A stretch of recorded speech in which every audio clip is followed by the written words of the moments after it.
Uh, yeah, just start on the with the bets, and I guess we can go through the card after that. But yeah, guys, we're live. We're back. We took a little bit of a break, a couple weeks off, but we're gonna try to be more consistent going forward. And we got a good card to preview a little bit later, man. We got a pay-per-view card. We got UFC 304, Leon Edwards, obviously taking on Bilal Muhammad, and then Tom Aspinall versus Curtis Blaydes too. So definitely some pretty good fights throughout the whole card as well. So excited to break it down. And yeah, man, how you been? And you excited for this card? Yeah, of course. I mean, I thought last week's card, actually delivered in terms of the fights, but it's been a real slump for the UFC, um, and so to have a big pay per view, with some big stakes, two title fights on the line is awesome, dude. I'm super excited for Saturday. A lot of good fights. Excited to be back breaking down the stuff. And yeah, ready to go.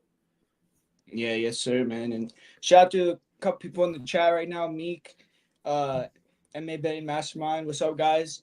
And first, we're gonna talk a little bit about last week card and a couple of the best that I did put up there. So we got first off, I'm gonna show my bets for the week. So I had a bet yesterday for Fury. That one took a loss. I mean, I don't know if you guys know much about these like smaller promotion ones, but yeah, it wasn't a great bet on Pluton, actually, to be honest. You got submitted pretty quick. But yeah, honestly, on the predictions, I didn't do great. But if you look at the Lemos versus Jandiroba card, I mean, we did profit and did fairly good on the straight bets that we had there. Trey Ogden.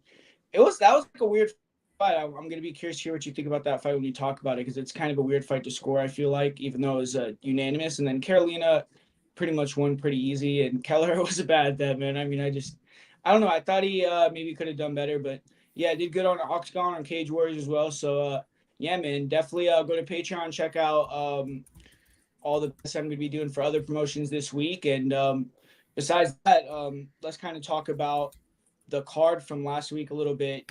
So we'll start from um, the main event. I mean, Fitz, what did you think about the main event on the card last week? Jandiroba Yeah. against Lemos.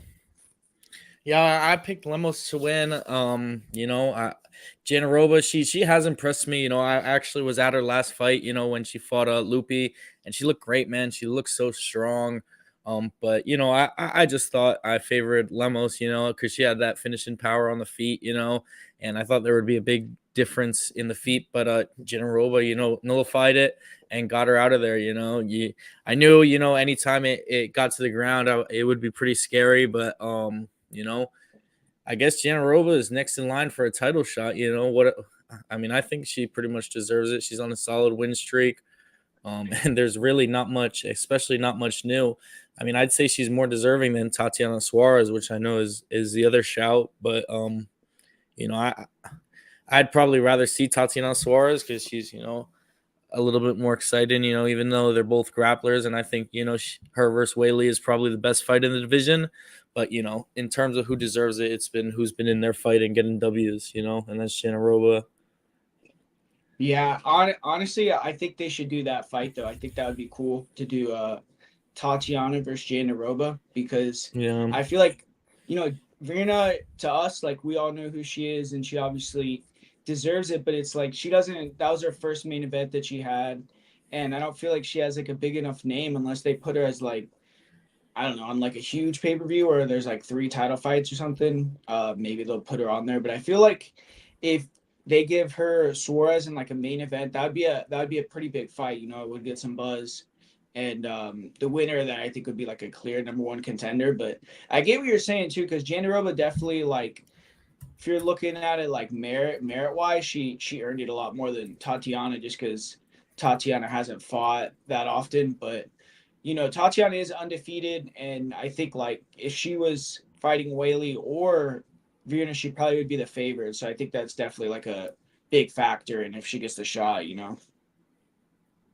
Yeah, I agree, and I think that's a good point. You make a clear number one contender fight, you build that, and then it brings some more hype for the title shot. But Whaley needs someone to fight. No. Yeah, I mean, that's true. I don't know if, like, when she's wanting to come back and fight, and I'm trying to think I of would. like Yeah, you'd think Virna, I mean, she could slip in there. It just matters yeah, she said Jandiroba lost to Sparza. And yeah, definitely. I mean, I think if they fought, I think Tatiana would be a big favorite, Yeah, like probably she'd like maul minus her. five. Yeah. So I it's just think like, it's a little hard to but give Tatiana a title shot, with how inactive yeah, she's been, especially at that's the 115. thing. She doesn't have like too many fights at all, right? Yeah, I don't think so. I mean, she's kind of like split, like 125 and 115, but she definitely has like great wins though. Like you said, like she beat like And a she's been Sparza dominant, dude. and She's she beat dominant, but Alexa Grasso and like all these chicks. But it's like it was years ago at this point. Some of those wins. But what's up, Justin? How you doing, bro? What's up? Am I on a strong delay right now, or what's the connection looking like? I think it's you're not too good, bad. man. It Okay, might be a strong little. delay, but we'll see what happens. Yeah. Yeah. But as far as Amanda, like, what do you think? You think Amanda's done at like top level now? Because that's kind of like that's a big loss, like with being 37 for sure. I know. I still think, it's just, really hit and miss in terms of the matchups, and this was just a miss for her. I don't think she'll be washed. I don't think we should, just outright fade her in every fight. Just got to see the matchup. She did just beat Mackenzie Dern. I know Dern's not that good, but Yeah. And then what about you, Justin? I mean, were you impressed with Virna enough to give her a title shot like Fitz is saying, or would you want her to have another fight? Virna's getting the title shot. She's on a 3-fight win streak. This was a dominant performance over Amanda Lemos. Clear path to victory in the grappling. I thought Virna was a steal. Okay, with the by the time the fight was about to take place, she was pick 'em odds. Okay, and clear path to victory in Yeah. the grappling. Very durable. Over the course of 5 rounds, she was the clear side. Maybe it was going to be competitive and she was going to win, or it could look dominant and she was going to win with the grappling. So this is what we were dealing with. Lucrative MMA betting, sells picks for $250 a month, made an emotional bet on Amanda Lemos. I just did not understand the play. Sure, it could have been close, but we're dealing with the smaller octagon. Over the course of 5 rounds, you're going to rely on her to fight smart with the kicks and be cautious of the takedown entries. Lucrative MMA betting. We got a lot of frauds in this industry, but Virna minus 110, it was a steal. I haven't been doing great. I did fine last night, so let's hope to keep it rolling. And UFC 304 should be easy money. It should be easy money if we play it smart. The UK fighters should roll. I mean, dude, I do that shit too. You can't call people frauds. Like, I'll bet if when Tony fights, I'm gonna bet on him. I just won't tip it, but I'll do it for fun. I'll like just burn money, I guess. Fuck it. But either way, it is what it is. I guess. what is like, he dating Amanda Lemos? How's it emotional he pick? he just likes her, I think, as a fighter. But It's an interesting favorite fighter. but yeah, I don't know. I mean, I'm not too sure. Okay, hold on. Sorry. Do you hear me right now? Yeah. Yeah. So listen, I don't mean to bring us off topic here, but we're doing a recap on the main event. Yeah, listen, I bet on fighters I'm fans of, but I'm not gonna tip it. This guy has a $250 monthly subscription, and he's tipping Lemos at plus 110. What is that? I don't get it. He's been on Lemos. He said she was gonna be a future champ, and sure, look, you're a fan of her. You gotta think for Brazilian butches. It is what it is, but don't tip it to your $250 monthly. It's just my opinion there. Yeah, all right. I mean, but all right, let's talk about the co-main event: Steve Garcia versus Sung Woo Choi. I mean, man, Steve Garcia is just like bust on all these fools. Like he just got another quick knockout. So I agree with Tristan. I mean, you said Steve Garcia deserves a ranked opponent. I don't see why he shouldn't get a ranked opponent. I mean, I think they said, if I remember correctly on the broadcast, that he has the longest knockout streak in the UFC right now. So, and most of them have been real quick. So, I mean, this fight, And obviously, brutal we didn't see much. knockouts.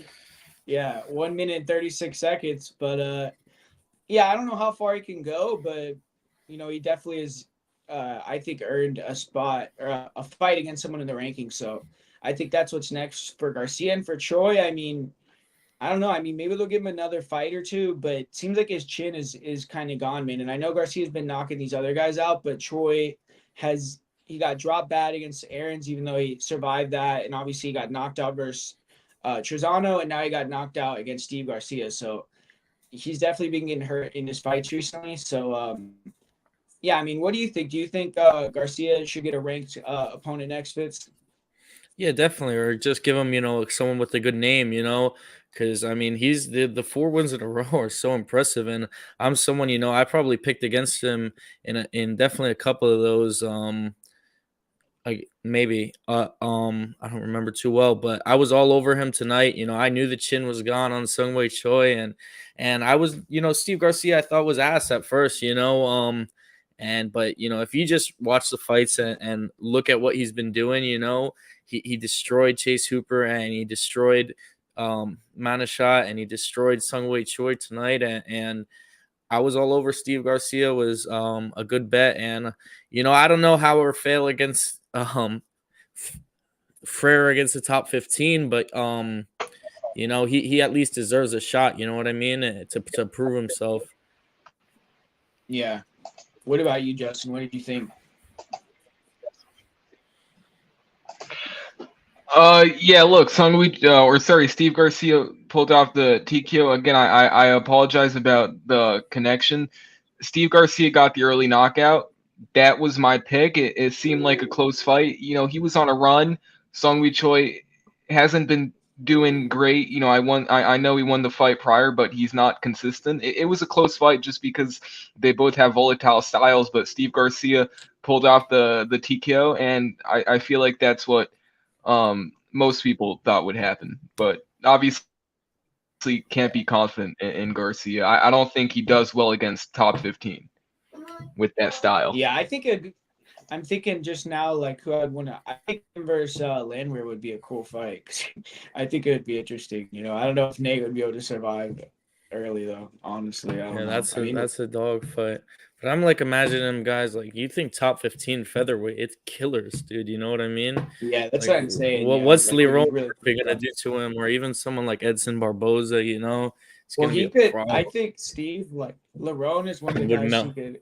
Lerone has no chin either, so it's like he could catch him maybe, but it's like, yeah, he wouldn't have like a great chance. I agree, but like those type of guys that are like kind of mini, I think he could get it done against some of them. But yeah, Caceres, it's like everyone they give Caceres to all these type of guys, so I wouldn't be surprised if like they do that type of fight, him versus Caceres. But yeah, next fight talking about another veteran here, and I'll let Fitz go first on this one. Kurt Halla went in there and fought a guy that lost his UFC debut, but man, I got to give him credit. I mean, he was game in there to fight, man. He definitely wanted to come in there and get his first UFC win, but Halla dogged it out. So yeah, what did you think about this one? Yeah, I mean, it was a good fight, a good scrap. I thought Kesian did all right. Kurt's just too experienced, too gritty of a wrestler. They keep having Kurt and Cody Gibson fight on the same cards ever since their Ultimate Fighter season where they both won. I think it's funny, they've both done all right, but yeah, Kurt has an insane pace, and Kesian got really close with a couple submissions. I think an anaconda choke. I think he jumped the guillotine though, probably a couple too many times. Decent fight though, I'm not too high on either of these guys' ceilings. I thought if Kurt lost here, he would really plummet. I wasn't too sure how this fight would play out. I didn't really bet it. I stayed away. But yeah, Kurt's gonna stay around. He's a tough veteran. He's a tough fight for anyone. And as far as Kesian, he'll probably have one more shot, and that's it. Starting 0-2, even with a good performance. But 0-3, most guys are out of there. Yeah, and that's a good point from Meek because he's saying he didn't. Kurt opened at -225, but I think when the fight started, he was like plus 150 or something. So that line definitely flipped a lot. So yeah, man. I mean, anyone that was on Kurt Halla, that was a really sharp bet because I thought he clearly won, even though it was competitive. And most people were on Krzyzewski there. But yeah, what did you think about this one, Justin? Do you think Halla could get any more wins in the UFC, or you think that's kind of like one-off type of performance. Yeah, I felt it was a one-off. Maybe he gets a win if they match him up with a mid-level fighter, but if they give him, they're probably going to give him some young prospect. Look, I took some Kurt before the fight. I bet Kurt at plus 115, and I also live bet Kurt at minus 115. Nothing serious, but just something to make a low-level Apex fight a little bit more entertaining. Look, his opponent here had a 15-3 record, beaten a ton of bums on the regionals. He got knocked out in the first in his debut by Elvis Brenner. So he's just not very UFC level to me. I don't think he beats much guys on the roster, and that's the same for Kurt here. But he's a vet. He pulled off a vet performance. He still made a few mistakes, but especially with his kid being in the front crowd, his whole family. I'm not big on that stuff, but yeah, Kurt. Yeah, what about that? That was so fight. annoying, Look, bro. it was always going to be a close fight, but I felt he should have been minus 140. Yeah, that was a good bet, honestly, because I don't know. I was thinking I didn't bet Kanan or anything. I didn't trust him, but for some reason I was thinking he was going to get a submission in this one, and I guess he got kind of close. But Halla at plus money was a good bet because you look at it like with hindsight, I guess it's like you said, Krzyzewski hadn't beaten anybody, and he's not like a great wrestler. And I feel like anytime you give Kurt Halla like someone that's going to brawl with him, it's going to be like 50-50 fight, or Halaba's going to have the edge just because he's like great cardio and pretty good boxing. So that was definitely a good bet. But I'll let you go first on this next fight, Justin. I mean, this was a crazy fight right here. Cody Durden versus Bruno Silva. I mean, Durden was dominating the entire time, and then, he got caught. So, yeah, what were your thoughts on this? Yeah, thanks for letting me go first here. I think it'll play out better with the whole, audio delay on my part. Look, I bet Bruno, and look, I'm not lying through my teeth. You can check my recap. I actually put up my tickets for this one because I had good results. Just look, on paper, I had a small profit. I had good results, though. I took some Bruno Silva by KO/TKO before the fight at plus 550, and I took some Bruno Silva live at plus 300. Cody Durden, this was actually his first pro MMA knockout loss, but you're looking at his fights, and he got dropped by Muhammad Makav, flying knee first minute of the fight. He's been hurt in the past, and look, you looked career best. Did I get lucky? I don't know. Sure, maybe I got a little bit lucky here with how the fight was playing out, but even just taking some Bruno Silva live, Cody Durden, this is a fighter who, with his durability issues, was just getting way too comfortable in the striking realm. He could have dominated this fight. They rematch. Cody's probably a favorite. He probably fights a lot smarter. He probably relies on the wrestling, but I think maybe he got a little bit too emotional. And look, Cody Durden surprised me. Looked career best prior to the knockout, but Bruno's explosive. He caught him, and yeah, he caught him. And of course, it did make me happy that I'm not gonna look. I got lucky. But at the same time, Durden does have durability issues, and maybe just got a little bit too comfortable in the striking. Yeah, I agree. I think that's exactly what it was. Or my bad. But I kind of think that's exactly what it was. I feel like they trained together, and Cody probably got the better of him in the striking, and then in the fight, he was clearly like dominated on the feet, and I think he just got too cocky. It's like. And he just got caught. But Fitz, you can go ahead. You had something you wanted to say. Yeah, I thought it, that's a great bet, by knockout plus 500. I don't know how lucky it is because he slept him, and Durden, he was dominant. It was a great fight. It was a great comeback, big win for Bruno Silva. Another guy I think needs to be a little more active, and he can start really pushing towards the top of the victory. But this was a great fight. I stayed away. I thought it was a close matchup. But man, it was, just a great fight. This was when, the dude who Choi lost win. And then, this next fight, I was really like, damn, they're turning up for this fight night card, because I was hating on it. I called it the worst fight night card I've ever seen before, so I was hyped. This was a great fight. My favorite of the night. One of my favorite fights I've seen a little bit.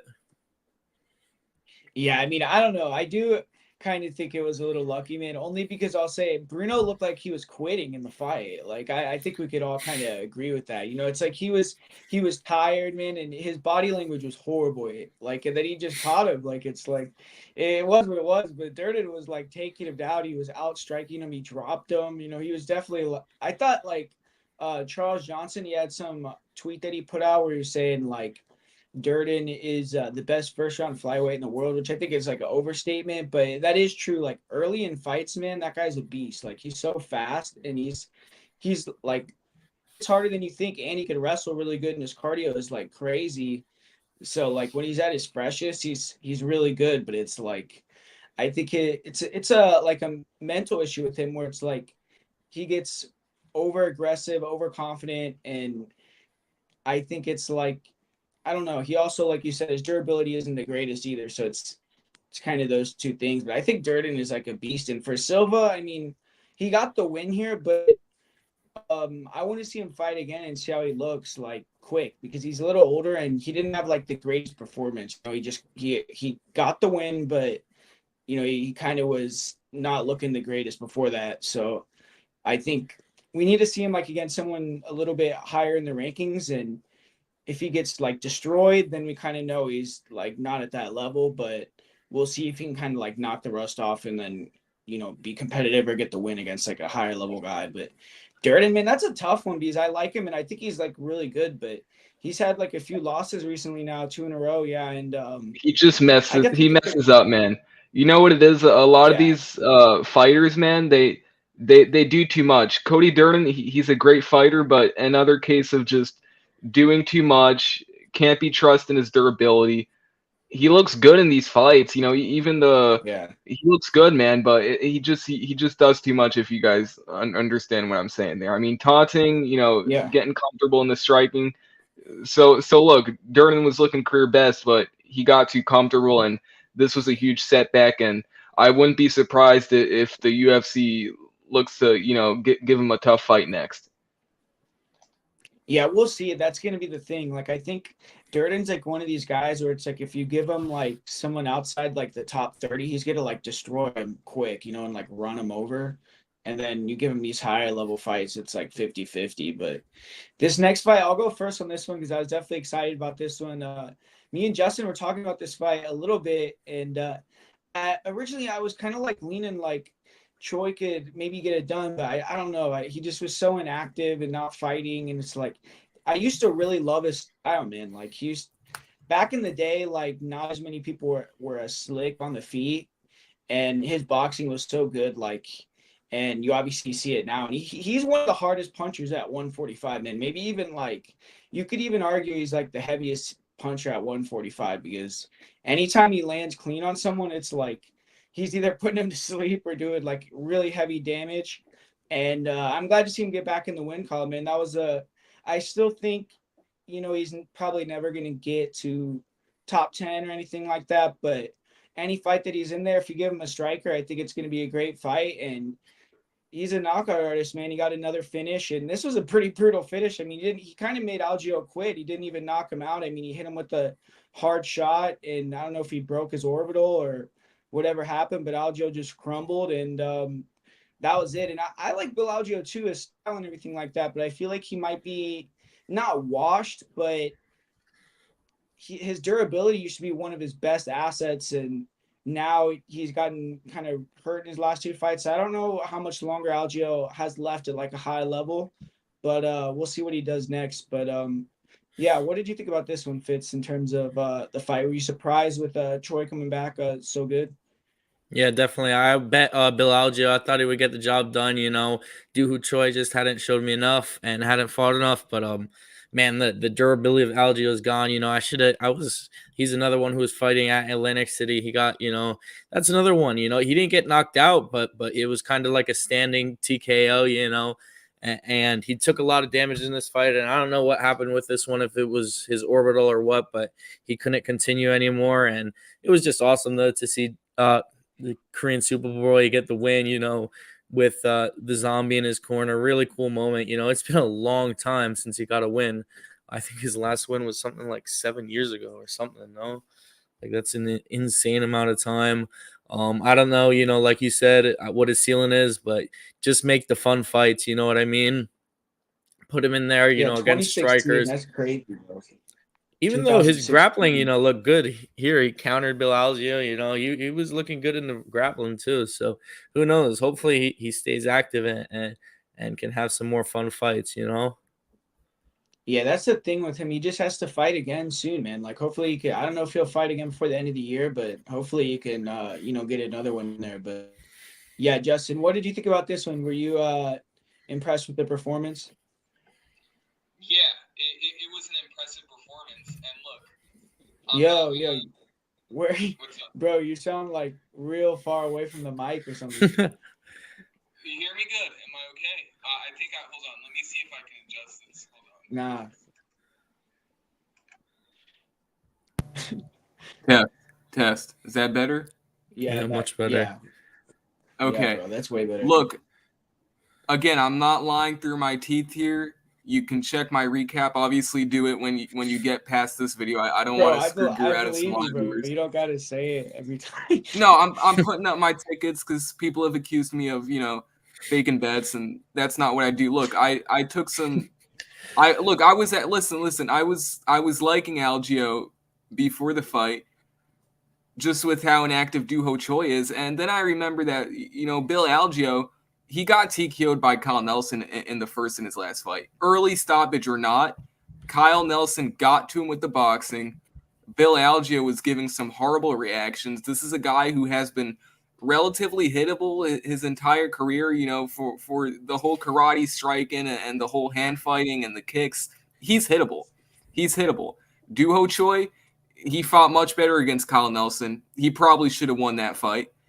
So I said, you know what? My reads are great. I'm pulling for Korean Superboy anyway. I'm a huge fan. He's got a path to victory and just keeping it striking and looking for that shot. I took some Duho Choi plus 180. I'll be honest, I wasn't too confident. And then after the first round, I actually bet some Duho Choi live plus 300 because that was a Bill Algeo style round. He's a striker, but his path to victory here was going to be to grapple.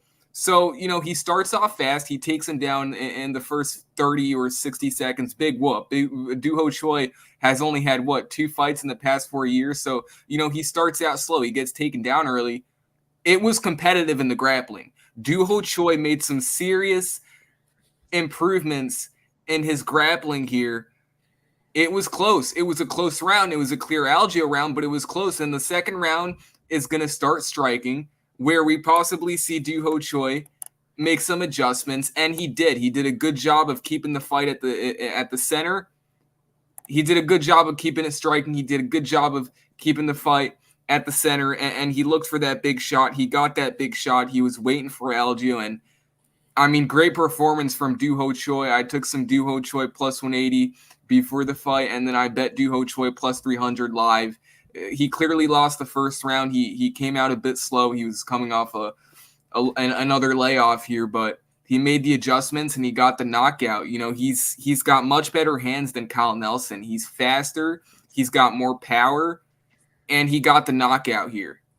The odds should have been much closer here. And Bill Algeo, this is my final statement here, a little bit long-winded.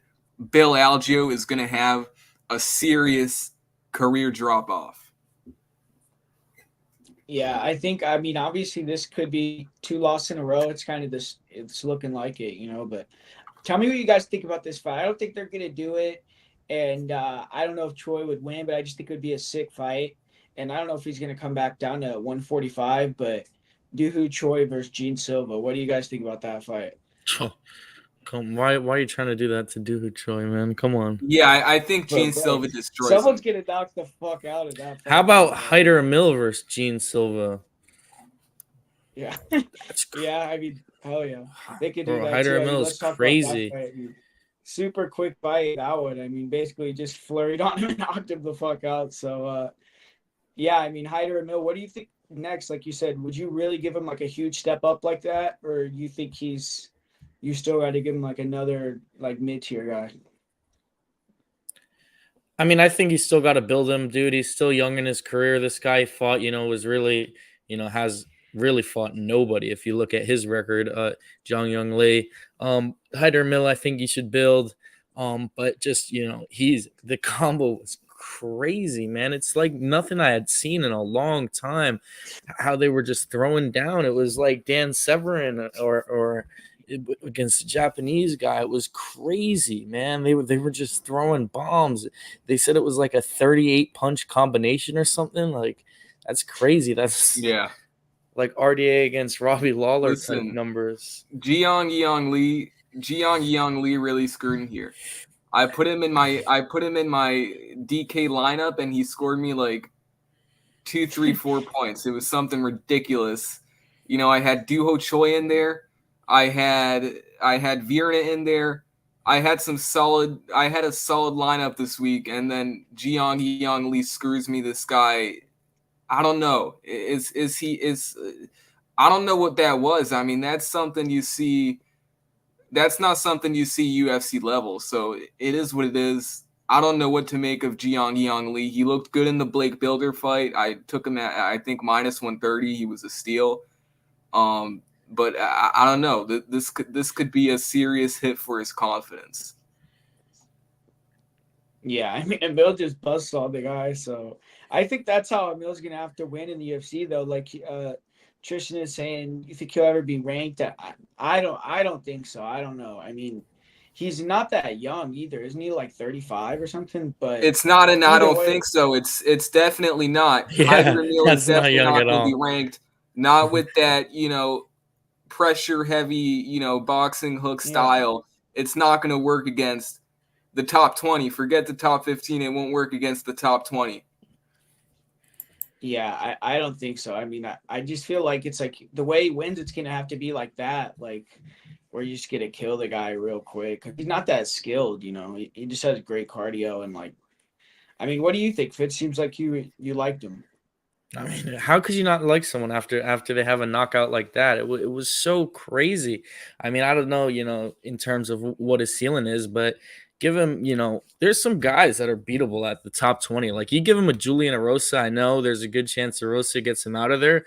There's a good chance Hyder Mill puts Julian Erosa to sleep, Charles Jourdain, there's a lot of guys, that someone's just throwing that heat at you.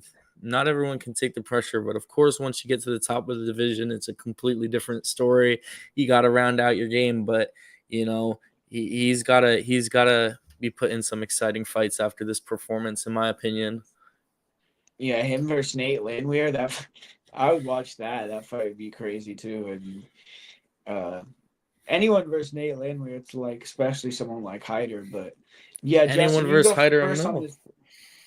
Yeah, that's what I'm saying. Yeah, you can go first on this next one. I mean, not too much to say about this one. Pretty dominant win for Cody Gibson. He just kind of destroyed Kelleher here. Yeah, look, this was expected. Brian Kelleher at this stage in his career, he's washed. At every stage in his career. Well, look, no, there was a time where he got a knockout over Hunter Azure, and there was a time where he had that UFC 246 upset. So don't say that. Brian Kelleher definitely had some good wins. But at this stage here, prior to the Cody fight, he had neck surgery. He's tapping quick to, he tapped quick in a few fights. He got dominated here. Brian Kelleher probably got his walking papers already. Yeah, for sure. He's done. He's on UFC roster. Yeah, he was already. That was his last fight with UFC. I remember, like, he honey dicked me, dude, because like he did some fucking interview, and he was like, I'm fighting for my life. But fuck, bro, I just don't like Cody Gibson. That's like really what it is. Like, I bet against him in like every fight, and it was like a money train for me. Like, or at least 2 fights in a row, I won like where it was close money lines. And I don't know. I just thought Kelleher maybe could catch him or get him in a guillotine because Gibson been guillotined like 5 times. But I really like, I didn't have a ton of confidence. Like I said, I only put half a unit on Kelleher, so I just didn't know what he was going to look like. I mean, I think if they bashed up like prime for prime, I think Kelleher would probably win, to be honest. But yeah, at this point, I don't even know if he's like LFA level, much less UFC levels. It's like, yeah, I don't think he's going to be getting another contract. I don't even know if he'll have another fight, but shout out to him. I mean, he had 40 fights. He had like probably close to 20 UFC fights. I mean, he had a lot of fights in UFC. So, pretty good UFC career. And Cody Gibson, I mean, I'll fade him again for sure. But yeah, we'll see how many wins he could, get to. But yeah, Fitz, what did you think about Cody Gibson's performance and just the whole fight overall? Yeah, I actually put a little bet on Kelleher by knockout at plus 1200. And Kelleher's someone I almost always fade, but I'm with you. I don't think Cody Gibson's that good, but even though this was a dominant win, that's should kind of what you should have the result be against Brian Kelleher, especially off a major surgery like neck surgery. Cody Gibson's not a guy I would pick against almost anyone, to be honest. I'm with you there, but I'm sure he'll grizzle out another win or two. Good grappling like that is always a tough matchup, but I'm not high on him at all. And Kelleher should, retire, in my opinion.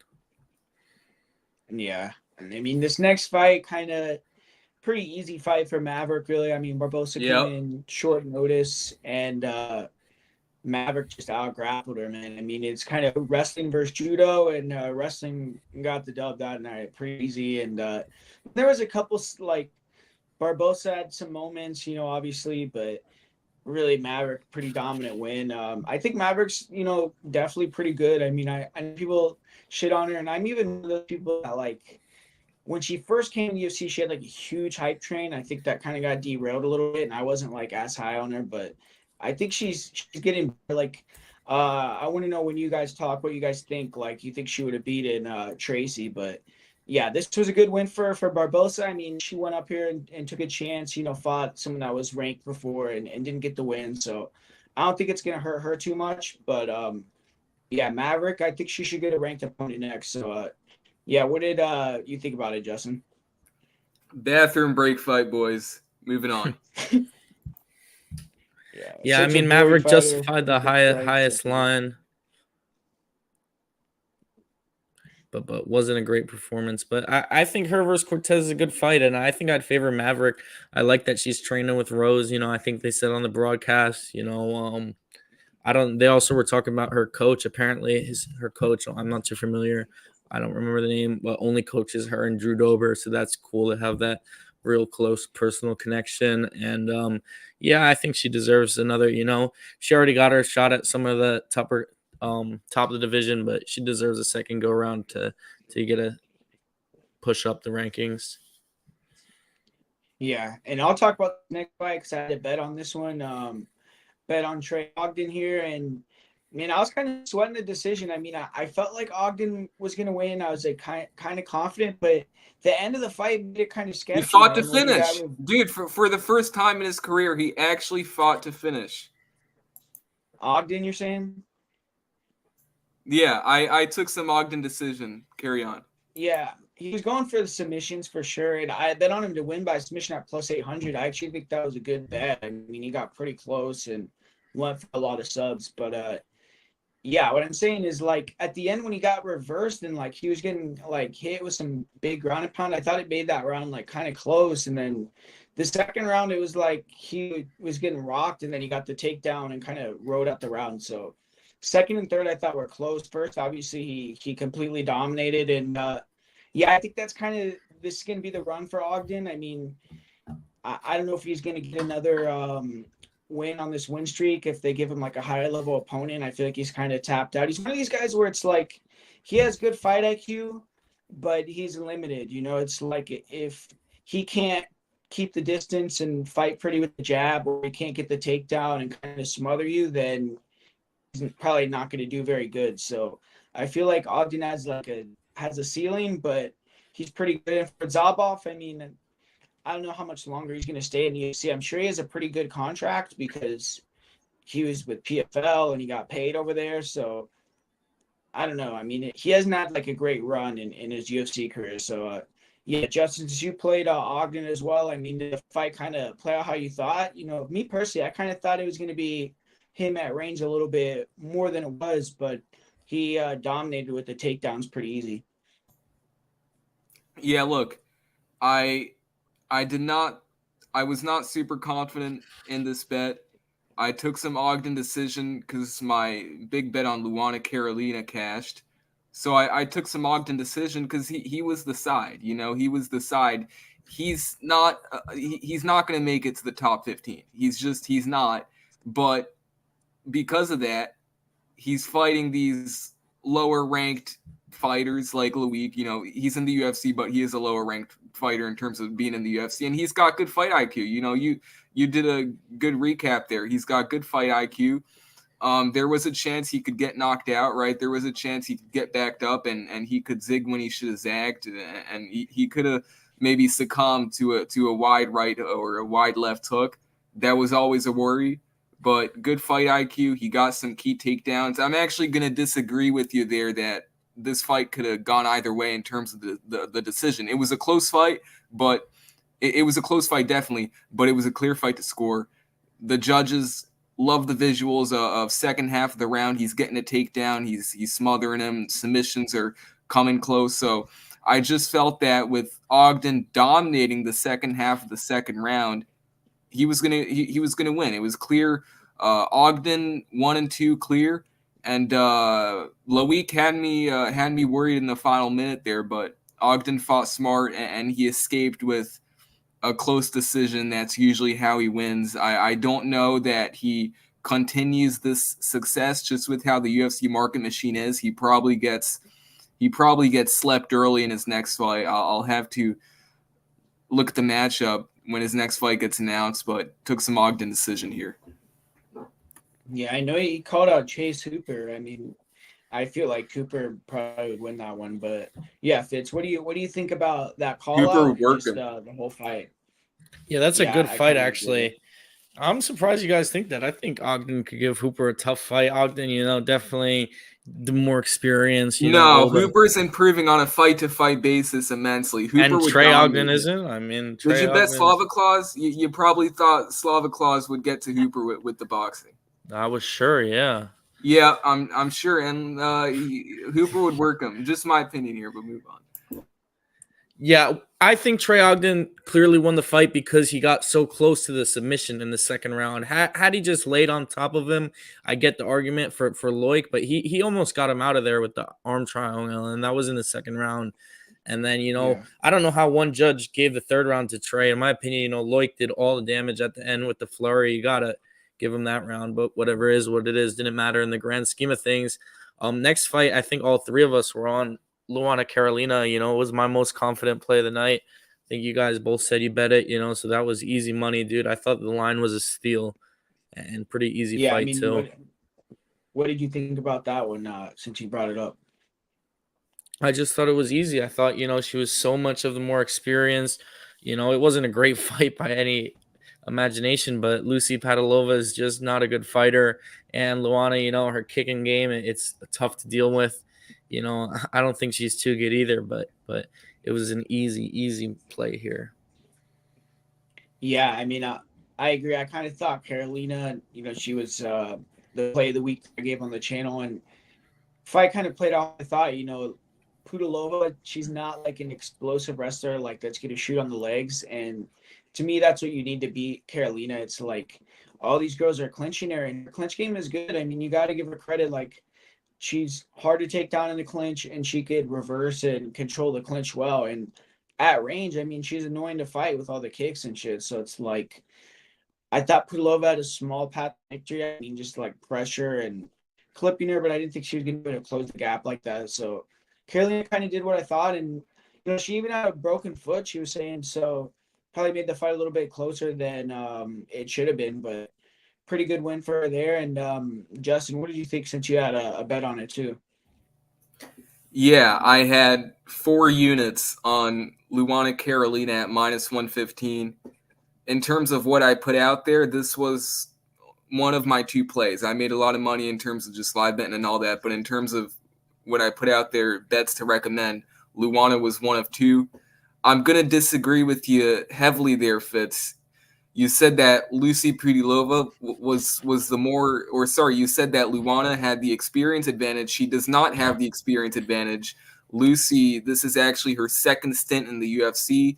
She fought the likes of Irene Aldana multiple years ago. So, Lucy is the more experienced fighter.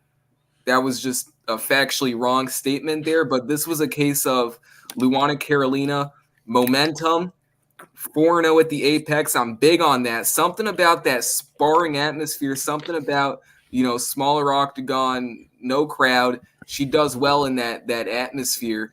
Lucy, she's regressed in terms of her striking.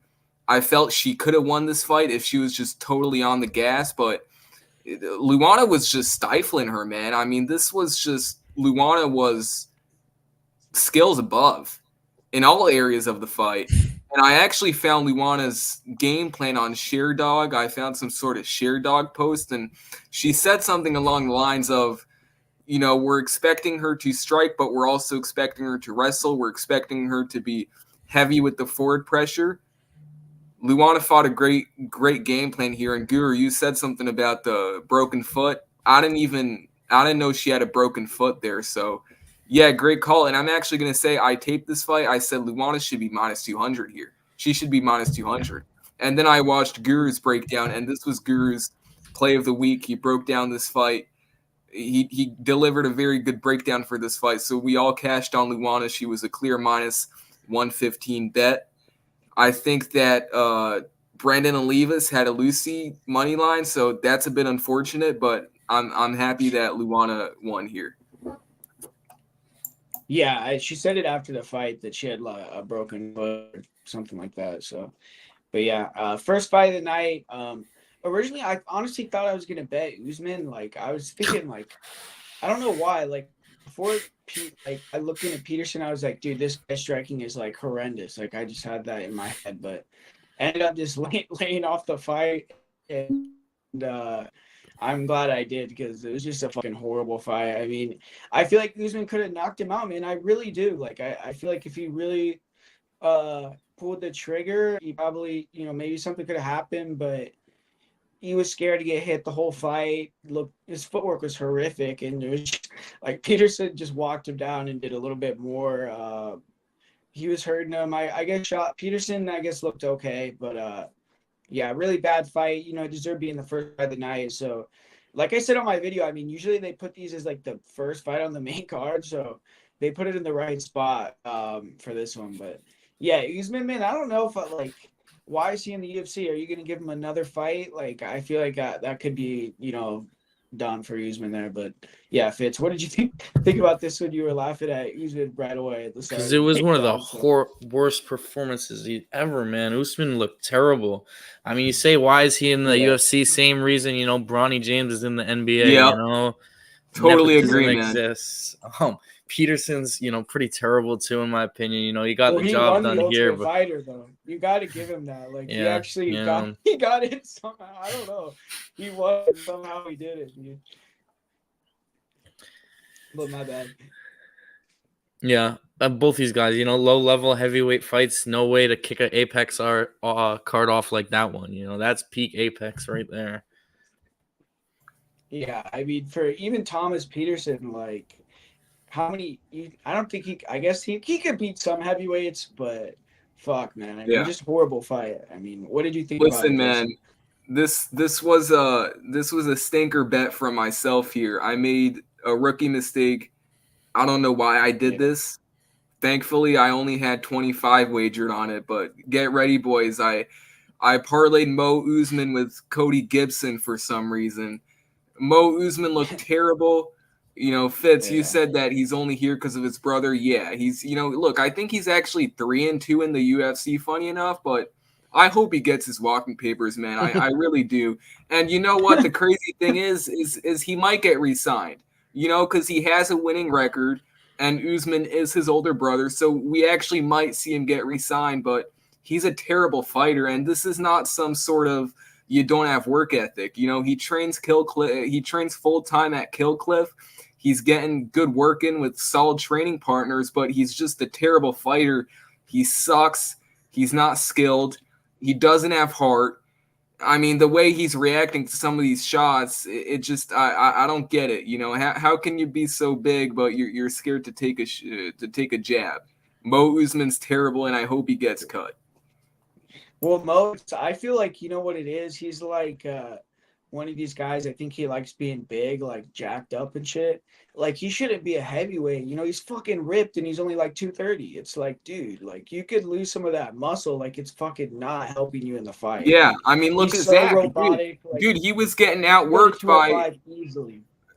Totally agree, dude. He was getting outworked horribly by, well, not horribly, but he was getting outlanded by Zach Pauga, who is now a light heavyweight. And yeah, I mean, he's got to rethink his career decisions. Honestly, you know, it's best he retires. But if he thinks, if he really wants to pursue his dreams, if he thinks he can claim that gold belt, you got to move down to light heavyweight. But then again, light heavyweights are a bit more skilled. So Mo Usman, yeah.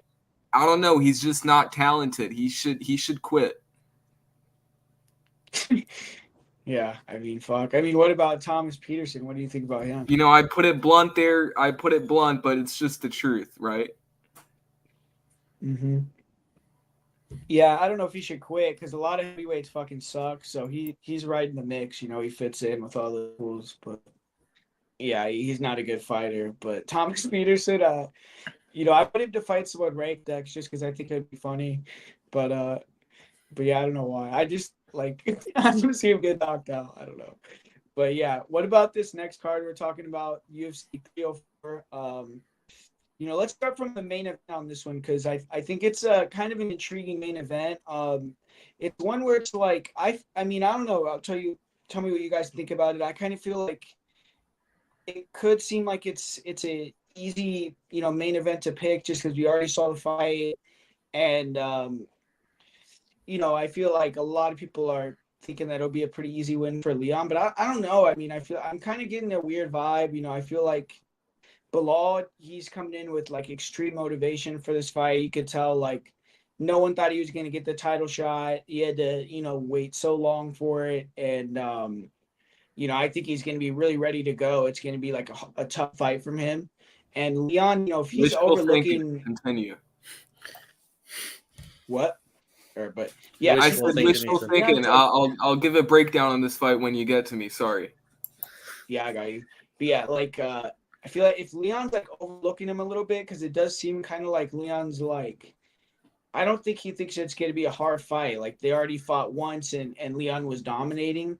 So I just feel like Leon has to be locked in here, man. Like he can't think it's going to be an easy fight here, because if he starts thinking that and he's like super low volume, Bilal could steal the fight, man. I think he's going to come in like really motivated, really ready to go. But at the end of the day, if you think Leon is going to come in here low volume, you must have not rewatched that first fight.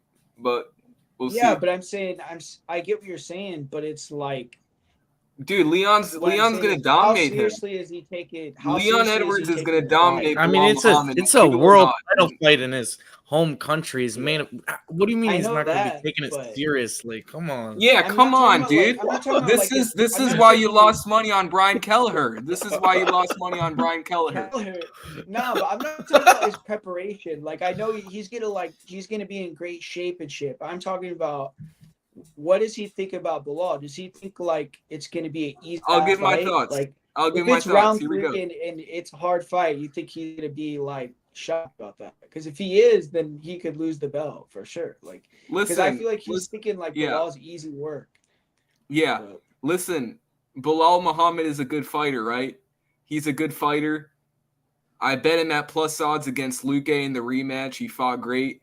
You know, Bilal Muhammad, he fights a good game plan, right? He's got good fight IQ, and he trains over with Khabib's team. Like, he's taking this seriously, but he has a significant disadvantage in athleticism. He's 36. You know, the UFC, they slow drained him with this title shot. They really waited for him to get up there in age. Okay, he's been out for a year. Leon's got that championship confidence. Leon should be able to stuff. Well, I'm sorry, I lied. Leon's going to stuff the takedowns, and he's going to outstrike him. He's going to be on the gas. And Leon Edwards, man, I want to get risky here, and I want to say he's going to get a knockout. He probably dominates him to a decision. Bilal is durable. He's durable. He's got heart. It's something that goes under the radar. Took an absolute beating against Jeff Neal. You know, like this happened. It was 5 years ago. He's improved a lot, but it happened. You know, Jeff Neal's a southpaw. Hell, I'm saying this now. I'm just realizing it. You know, southpaw, he's got a similar stance to Edwards. Edwards should win. 2-1 favorite, good parlay piece. You know, he's got that championship confidence right now. I really think that his confidence has improved, and he's winning this fight, man. I don't know what to say. I mean, there are going to be Belal bettors because he's on a run and he's got a good game plan, but he's not the better striker. He's just not. Maybe he's made improvements in the striking, but he's not the better striker. Edwards is going to have the athleticism here, speed, should be able to stuff the takedowns. He's ready for the forward pressure. Like I've listened to some interviews, and Belal, he's got the right idea about this fight. You know, constant forward pressure, put him on the back foot, wrestle heavy, but he doesn't have the skills. He's got the fight IQ, and you know he's on a run, but he's 36. He's been out, and Leon is winning. Very long-winded breakdown. Leon is winning. Do not bet Belal. Yeah, I don't know. I agree. I wouldn't parlay him. Fitz, what were you gonna say about the fight? I like Leon decision. I think it's a good bet. I think, or you know, if you really just want to be safe, the fight to go to decision. You know, I don't see either guy getting a finish. I know Bilal's on a win streak, but if you dive into the win streak, I mean, maybe the most impressive performance is knocking out Sean Brady. You know, Leon is gonna let him know early. It's going to be similar to the first fight where Leon is going to let him know early, I'm the champ, I'm fighting in front of my fans, and you're losing. So Bilal's if you training, watch that first fight, he's going to let him know early. Close. Leon's going to be on the gas, and Leon just he did not respect Bilal's striking at all. He let him know early. I'm sure that's playing in Bilal's head. He was getting worked in that first fight. He just was. We've never seen Leon looked that dominant, you know, and we've never seen him look that dominant in the first. Sure, you can go back. Bilal was eating head kicks. Leon was throwing a head kick after landing. It was bad. He wasn't destroying him. Like he was destroying him. I don't think it was pretty bad. He was destroying him, and Bilal was literally crying after the fight. Versus Anderson Silva or some shit. It wasn't like. It was like he was getting dominated, you know. I don't know. But you were talking about the win streak. Like, both guys' wins haven't aged that good, dude. Like, look at all Leon's wins. Everyone's like on a 3-fight losing streak. Everyone that he beat. Like, so it's Guru. Kamaru, Colby. Kamaru's losing streak is to Leon and Khamzat Chimaev in a. Well, I'm just saying fight. Neither of them are like if you look at their Guru. I'll tell you this, man. I'll tell you this. Bilal's been out for a year. He's been out for a year, right? He's 36. I do think the UFC, this was a tactical play here from them. How old is Leon? They can't risk Belal being champ. He's 36 at welterweight. Leon's like 36 too, though, isn't he? Leon's like 32. 32. What are you talking about? Yeah. I don't know. He's still... Leon's been fighting like just as long as Belal though in UFC. Like to me, that's not like the age isn't a big factor, dude. 36, you're still like that's not like crazy old. Go look at the record for it's the welterweight division. Go look at the record for the guys who are over 35 and their championship record. What are you talking about? How many is it at welterweight? Like is it like I know the wins are Tyron Woodley has 2 of the wins at welterweight. I bet you the record for welterweight can pull that up. Good. I know, like overall, like if you look at 170 to heavyweight or below or whatever the stat is, but the UFC market machine rarely loses. Fights. We'll leave it at that, boys. The UFC market machine rarely loses. All I'm saying is I don't think the age is a big factor. Like you said, Belal is inactive. He doesn't. You don't think that Belal being 36 and out for a year, that's not a factor in this fight? Leon fought very recently. I think Belal's in the greatest shape of his life. That's look, have you seen him, dude? He looks fucking incredible. Like, and he looks juiced. He's always looked juiced.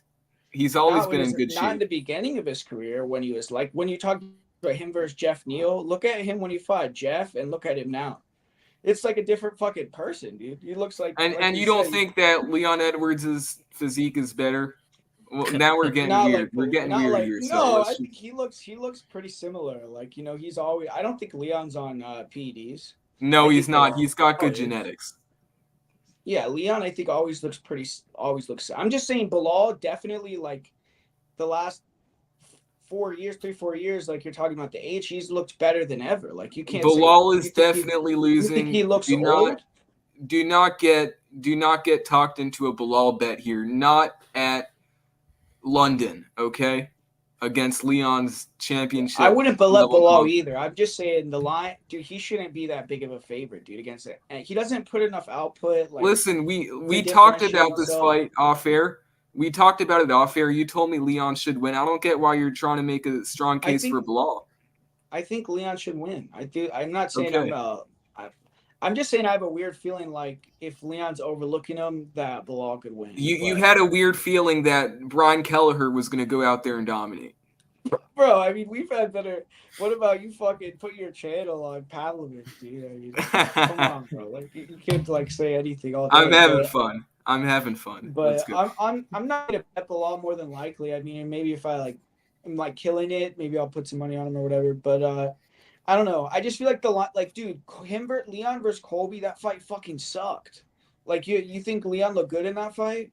And you He know looked whose like fault that was? shit. But was that Colby's fault? He was scared of the switch kick. He was second guessing Colby himself. broke Leon his had foot him in, like, puzzled. the first 30 seconds of the fight, and Leon just stared at him and faked it and didn't. Oh, do listen, anything, was bro. Colby He not your boring as most fuck. dude? But Was Colby not your most confident bet for that card? You were super I confident thought Colby would was go gonna out there and for win. Sure. You've been doubting Edwards, man. You're not an Edwards fan. I We'll don't leave it at like that. Leon's style. Like, I really serious. Like, Leon's style, I feel like it's like he's low volume without knockout power. That's a hard style to win with, but he always wins. Like, so obviously it is what it is with me and Leon. But I'm just saying, I don't know. I'm not a fan of it. I'm not a fan of like. I feel like a lot of guys can beat him, but then I don't know. He hasn't really like I said, dude. He beat two older generation guys, and I don't know what you call Bilal. I guess he's like older generation too, but. He hasn't. he's Kamaru part of that Usman old should have gone generation, to a you know? draw against Chimaev. How would Bilal fare against Chimaev? Answer me that. Who knows? At 185, you're saying? I mean, that's a totally At different 185, Chimaev would It's a go out there different- and he would toy If they with Bilal fought 5 Muhammad. rounds, I think We're talking about Bilal Muhammad here. You're saying if Bilal versus Chimaev, 3 rounds or 5 rounds? How does Chimaev look in It's the only first going against one. Bilal? Hold on. How does Chimaev look in the first against Bilal? What? He's gonna knock him out? He's going to knock him I- out, or he's going to double leg slam him and get him in a rear naked. I mean, come on. I don't know. I don't think he finished him in the first round, personally. I mean, I Chimaev guess would he take Bilal down in the first 15 seconds. Sure, if the fight extends, Bilal can, possibly make things interesting. But I mean, come on, dude. Yeah, exactly.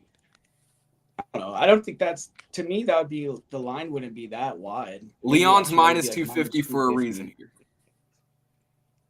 Yeah, I mean, yeah, it seems like you're confident with Leon, bro. So you're probably gonna have some money on him, I assume. But yeah, let's talk about this Heavy co-main parlay. event. Heavy Yeah, parlay Curtis piece. Blaydes, Lock parlay Tom piece. Aspinall. This is another weird one. It's like originally I actually bet on Aspinall or on Blaydes, and I cashed in the first fight, Yeah. which Well That's the done. me I've too. seen- Luckiest bet ever, dude. yeah, I don't know if it's lucky or not. I mean, you didn't get to see Oh, anything. come It's not on, like man. Hold on. We're But gonna Let say- me, I'm not let me, confident you know, anymore like a this- Curtis, but boys, was that was time- Curtis Blaydes? Hold on though. I know it's a 15-second fight. We can't really take anything from it. But was Curtis Blaydes not looking better in terms of his just He was. shots he was throwing? And He didn't it's- land a single punch. If you, But watch he it. was looking better. He caught him. He actually caught What him do with the you right mean? hand in the first 2 seconds. Okay, Tom went in for I think some sort of step in knee or some weird strike. It's a 15-second fight. We can't take anything from it really. But Curtis, I mean, look, if we just see the first 10 seconds of that, the first exchange there, what are the odds? What are the odds if we get a peek at that first exchange? Curtis minus 140. no, fuck, I What? don't know, bro. I mean, Like if it's just What are you striking, you have talking to. about? Tom Aspinall is a huge. I'm favorite, right? joking. You're saying the only reason, like the first fight when I No, look. Aspinall probably gets a knockout here. He probably does. Yeah. There are some what I'm saying questions. Yeah. It's still true Hold now. on. Like Yeah. Go. Aspinall ahead. has never fought He's never fought a wrestler before. Like Well, if he you fought look Spivak, but Spivak's a grappler. But he's not a wrestler though. he's like not a Curtis. wrestler. He's not. Look. I think Aspinall probably gets a knockout. Curtis Blaydes doesn't do well in these big time fights, but Aspinall minus 360. You know, he's never really been extended. Well, Andre fight went to the second, and it seemed like he was slowing down. He wasn't gassing, but he was slowing down. We've seen him stuff 2 takedowns against Spivak, but Spivak's not a wrestler, to your point there. So Curtis should win, minus 360. I think it's a pass here, or maybe just, I don't know. I feel like betting Blaydes would be a waste of money, but he could also, you know, I don't know that he should be plus 285 here. What do you think? Probably Aspinall knockout. Yeah, I think the line is way too wide for a heavyweight fight, dude. Like, especially when it's like super high level. I mean, I get like Tom Aspinall has all the juice right now, you know, and Curtis. Dude, he's the kinda, truth, like, man. You guys, I think, are sleeping on him a little bit. I mean, you he's gonna can't, dude, smash. you Let can't us Curtis. know. talk that. Even on Let the us ground, know. even if he takes Tom down, Tom's gonna sub him. Like, come Fitz. on. Nah, Fitz, dude, have you seen let us Tom know on why his we back, should though, be like, against betting Stuart Aspinall Austin minus and other 400 guys? when he lost the first fight. Let us know, Fitz. Because it's I'm a just saying, freak like- accident, dude. It's the luckiest bet I ever hit in my life. Curtis Blaydes knockout. I mean, Well, Aspinall's a guy I was slow yeah. to come around on, but Aspinall man, got injured, come on. which led to a technical knockout. But let us know, why should we be betting Aspinall here at 4-1 odds? I'm because definitely Aspinall's the picking best Aspinall. heavyweight in the world, dude. Look, I'm picking Aspinall to win, but he's never been extended. Let us know why we should be betting him at 4-1 because odds. he's the best heavyweight in the world, and he's fighting Curtis Blaydes. Fair enough. But I you think he has wins. value though at that number though. I don't. think That's what there's I'm any trying to value. tell him. If Leon has value Because you're as a saying parlay Curtis piece, has like Tom a 20% Aspinall. chance to. You think Curtis only has a 20% chance? There we to go. win? Break I him think down. he has- Break him down. Here we I go. don't know. I'd I say don't it'd be know. lower than that, dude. I mean, what's Curtis's path? So what would He you- knocks out Tom Aspinall. Come on, man. Tom Aspinall think he is has not a- Chris He Dawkins, has a bro. chance. He has a chance to knock him out. The difference Clearly, in I the mean, striking is going to be astronomical. Sergey rocked him. How much better of a striker is Sergey rocked him and then got slept 10 seconds later? Dude, Sergey, It's- okay. it's Here just- we go. It's heavyweight though. Curtis could. It's not like it's flyweight where like he has to match him on technicality. You can land one big ass punch and put him to fuck to sleep. You know, like Yeah. So there's just a different dynamic. You know, you can't say Curtis doesn't have the power to KO him with one punch. If he lands Of it course, clean. anyone has a power, but So there we go. At And Aspinall heavyweight, especially, got it's like- caught by Spivak. So, you know, look, I'm picking Aspinall to That's win. true, though. Actually, he did. I remember that. He did. He it is did. But like- look, this guy's trying to convince us why we should be betting Aspinall straight up at 4-1. You know, I think if you're looking to bet Aspinall, you hold on, let me finish. You look to bet Aspinall's prop. Aspinall wins by TKO in the first round, KO/TKO in the first round. You don't bet his money line. You don't put him in a parlay piece. We're all picking Aspinall. We don't think there's any value on him at 4-1. That's what me and Guru are trying to tell you. If you care to rebuttal, let us know. Well, I think, dude, what is Aspinall to win in round 1 or round 2? Those are the only, like, if he's gonna win, it's gonna be in the first. Or he's not That's gonna his, win, yeah. like, a That's his. decision. That's his You're method gonna have of to wait victory. and see, you know. Knockout Not first like- or second. If this Plus fight 130, extends to plus the third, 400. Curtis makes it interesting. That's what I would bet because it's like, why would you bet like such a premium on that? You know, especially. Yep. When, what do you think it's like? What would you say if you're Totally agree, you think man. Thomas Guru, I definitely totally gonna agree, win man. Fitz, right? Wouldn't you say like? Because they're saying it's less than a 50% chance he wins in the first. Since you're so confident, like, wouldn't you say you think it's like 80% chance he like KOs him in round 1? I mean, that's just not always how fights play out, though. You don't know, you know? You just never know. Dude, I what are you was even saying, like- saying? What are you even What do saying you at this mean? point? How could I'm I saying, know like, that he's how do going to you get a think, first round knockout compared to a second, you know? You know, what do we know Curtis's approach is going to be? You put a sprinkle on Aspinall to win by I'd rather the knockout line is almost the same as first the first or second round knockout. That's his method of victory. If he goes to the third, Curtis makes it interesting. Yeah, that's true. Now they use minus 120 for the KO is probably a better bet. It's the only bet you should be making. You shouldn't be betting Aspinall money line. You shouldn't be putting him in a parlay.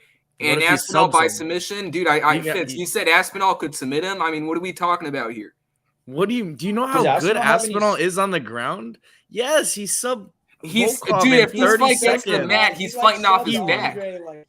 But Andre quit and Volkov in 30 seconds. He smashed Volkov on the ground. Give me a break. Curtis that laid on Volkov for 5 rounds. He's not gonna sub Curtis though, dude. Like, how would he's gonna take him down?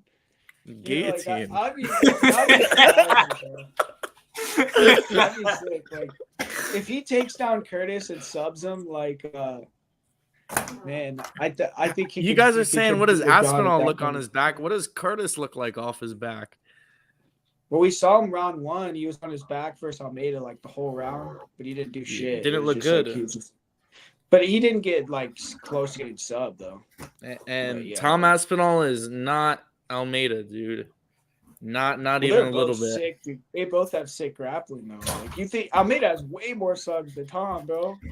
And Tom has 6 striking, dude. And the grappling. No, I know. I'm just saying. And he's not a quitter. Almeida, I think, kind of quit in that Blaydes fight. Aspinall's not quitting here. I promise you that. And I think you said it best. The moment gets to Curtis, dude. Do you know how crazy these British fans are becoming? Okay, hold on. So pause for a second. The moment gets to Curtis.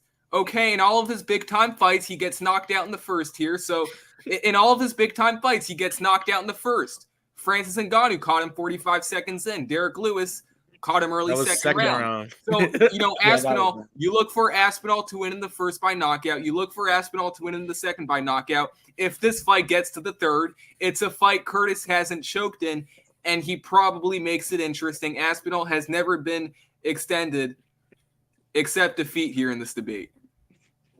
Yeah, that's true. I mean, one thing I do think, if it does go to middle of the second round, Curtis has a great chance to win. Because if you heard Tom's interviews and shit, he could just be joking, but he's yeah, I never run, mate. I was he's I've never run. I don't train cardio. I took the fight against Sergey out of shape. What are we doing? Dude, he's putting his hands in. He's putting his hands in petrol, dude. Yeah, which is why he gets a first round knockout. He was saying, I'm training for 5 minutes. He said, I've trained for 5-minute fights. He said something like that. Which it's what if it goes past 5 minutes, though? Are you going to be good? It's kind of a weird. Yeah, I guess he's kind of hyping himself up, maybe. It's what weird. do you think about that, Fitz? That type of statement. I train for. Does he look like he's out of shape? Does he look like he's not a champion? I don't know what tells you that you said he was gassing out in the Arlovsky fight. He's gassing. What, against Arlovsky, where in the second round he smashed him in 30 seconds? He speared him. He lost on the Fitz. When he fought Stuart Austin, he gassed. 10 years ago. You're answering questions without really answering questions. How? No, I mean, I get what you're saying. It's just you can't look at his physique and say he has good cardio. I never said it's good, but you guys are for sure he's gonna gas after 2 rounds just because no one's been able to survive 2 rounds with Tom Aspinall. Well, if it gets past 2 rounds, is Aspinall still a 4-1? Because you're trying to tell us we should be betting Aspinall 4-1. You're telling us there's value on Aspinall at 4-1. Does he still look 4-1 past the second round? I mean, he might have 2 10-8s in the bag after the first 2 rounds, dude. He might be, and then he put on, he put on a high-paced fight. He got 2 10-8s, and I mean, come on, what are you doing here? Let's move on. Just telling you, Aspinall is the lock of the night, easiest, safest bet. You're telling us Aspinall's a lock of the night. He probably gets a first-round knockout. Why not take that, minus 120 or whatever it's at? I never said don't take the first-round knockout. I just can't be minus 120. You should be betting Aspinall at 4-1. Yeah, let's take Aspinall money line, put him in parlays, take the knockout prop. You should be all over him. Bet him as many ways as possible. Yeah. Yeah, we'll see. I mean, that You're putting it's yourself like, at risk, though. You're betting Look, hold on. Let me finish here. I think Aspinall gets a knockout. I think Aspinall gets a first-round knockout here. You should be maybe betting heavy on Aspinall by KO/TKO at just -120. If we That's are what I've in a been saying. scenario where, hold on, though, if we are in a scenario where it gets past the 2.5 round mark, is Aspinall still 4-1? Have we No. seen this guy extended? How did he look in the fight against Arlovsky where it just got to the second round? He wasn't gassing, but he looked a bit slowed down, and even Michael Bisping made note of it. You know how Michael Bisping is towards his UK fighters, very biased, and even he said something about Aspinall slowed down a bit. How did he slow down when he went out there and speared Arlovsky at the start of the second round and then submitted him? Look at how he was in control, but look at how slow paced they were in the first by the end. I mean, I don't know, man. Let's just move on. We've spent like 2 hours on this. Yeah. Next fight's another interesting one, man. I mean, I don't know what you guys think about this one. Bobby Green versus Paddy Pimblett. Yeah, it's like something is telling me Paddy's gonna win the fight. So I don't got much of a breakdown right now, but I think it's a vibes pick, man. I think I'm gonna win. From a betting perspective, I'm gonna pass here, but it's definitely a vibes pick. Bobby Green's like 38. Paddy Pimblett, this is in London. I don't know. Like, sure, Bobby Green, he could just go out here, and piece Pimblett up for 3 rounds. Pimblett seems very hittable. Bobby Green, high volume boxer. He's fought the better guys. Paddy Pimblett is overrated, but Green's 38. He's been chin checked. Paddy Pimblett has underrated power. He's got a path to victory in the grappling. If it's a semi-close fight, Pimblett's definitely winning. So, I don't know. Like, Pimblett, I think he's overrated. He gets hit a lot. He dropped. One judge, I think, gave Tony Ferguson the 3rd round. So, Pimblett, vibes pick, robbery decision is definitely in play here. It's a pass. Enjoy it. Enjoy the walkout. Pimblett, he's got that classic walkout. Enjoy the fight. It's a pass. Yeah, I agree. I mean, Bobby's one of these guys. It's like I bet him, and then I've tried to fade him like recently. And he got the win like over Grant in his last fight. He got the win too. So, but I don't know. For some reason, I just think Paddy's gonna. I don't know if he'll finish him, but I feel like he's gonna get the win somehow. So, what do you think, Fitz? You going with the veteran, or you think Paddy's gonna get that marquee win? Yeah, I agree in terms of this is a tough fight to call for me too. I might go to Bobby Green, but right now I think Paddy Pimblett just controls him with the wrestling and gets a decision win, but not overly confident. I think there's good value on him though at an underdog fighting in the UK, and I think this is probably the spot where a lot of people are down on Paddy after a couple of close performances, against Jared Gordon, and then he doesn't get Tony Ferguson out of there. Yep. And then we just see those fight-to-fight improvements against the 38-year-old. But he also could just get outboxed. Dude. If that fight was 5 rounds, Tony was getting that fucking W in that fight. For sure, because Paddy was so tired, dude. Like, he was so gassed at the end of the fight. So he needs to come in better shape and be like... he's overrated. Sharp for this shit. Like, Pimblett's overrated, but this is a vibes pick here. But this fight, I have to think, like, the other one, he fought Tony, like, short notice. Or not short notice, I don't think, but he was coming off that injury and all that. And I feel like he's probably, like, he knows this is going to be a hard fight, so hopefully, like, he looks better. But, yeah. Next fight, this one's really interesting, Manel Kape versus Muhammad Makav. I see a lot of people riding with Manel this week, so I'll let whoever wants to go first on this one. I mean, does anyone have a strong opinion on this fight? Yeah, so listen, I'm leaning Makav. Manel Kape, this guy, I seen photos on social media very recently. He's out of face. He's got the chubby face. He's eaten unhealthy.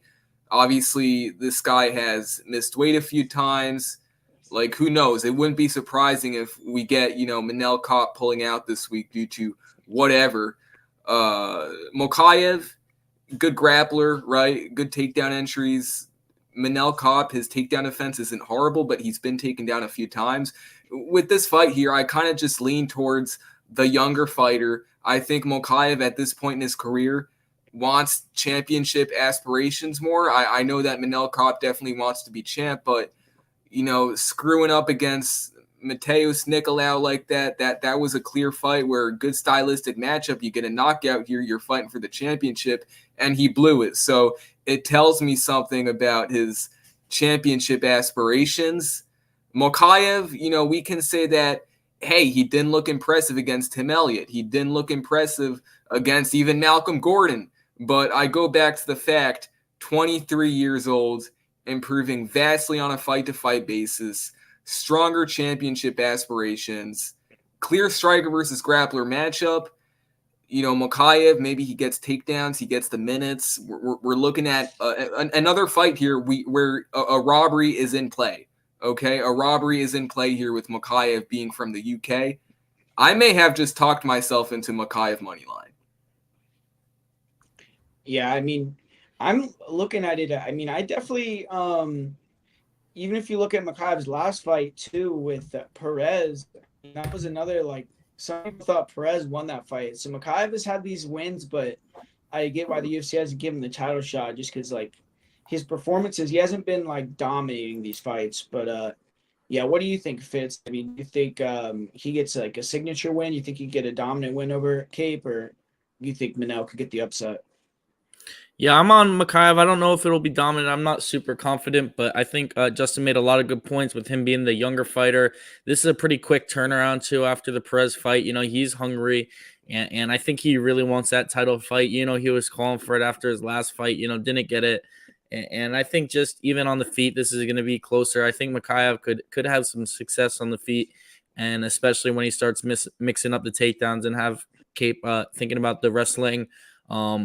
And Cape's, a good fighter. I think he's a little low volume, but explosive, deadly on the feet. And he's getting in really good training, training over with the AKA guys. I see him posting with Khabib and stuff, and Tagirul and Bekov, all those guys, Saeed Nurmagomedov. Yeah. So he's training with beasts, but Makaev himself is an animal. He's a prodigy, still so young, so hungry. I think he gets a big win here and probably gets a title shot next. Totally agree, man. Fitz, that was a great breakdown.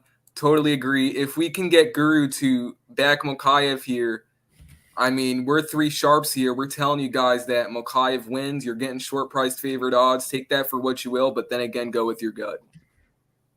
Yeah, me personally, I want to see, like, the vibes during the week, man, because I know these guys have trained together before, and from what I heard that Manel Cape was pretty dominant in the training sessions. Like, he was able to shut down the takedowns, and he was better at the feet. So I mean, I don't know if that's going to play a factor in the fight. I mean, sometimes you see that play factors in fights, like even where we were talking about that Pavlovich versus Volkov fight. I think that potentially even played a factor in that fight, where I think Volkov knew he kind of had his number in certain ways. So Cape, like you said, he has a great camp where he's training with the perfect style to, defend against Makaev. And I think Makaev's going to have to show up his striking in this fight, man. He can't come in here and shoot like 100 blind takedowns like he was doing against Perez. If he does that, he's going to get like fucking kneed to oblivion, man. So he needs to be confident with his striking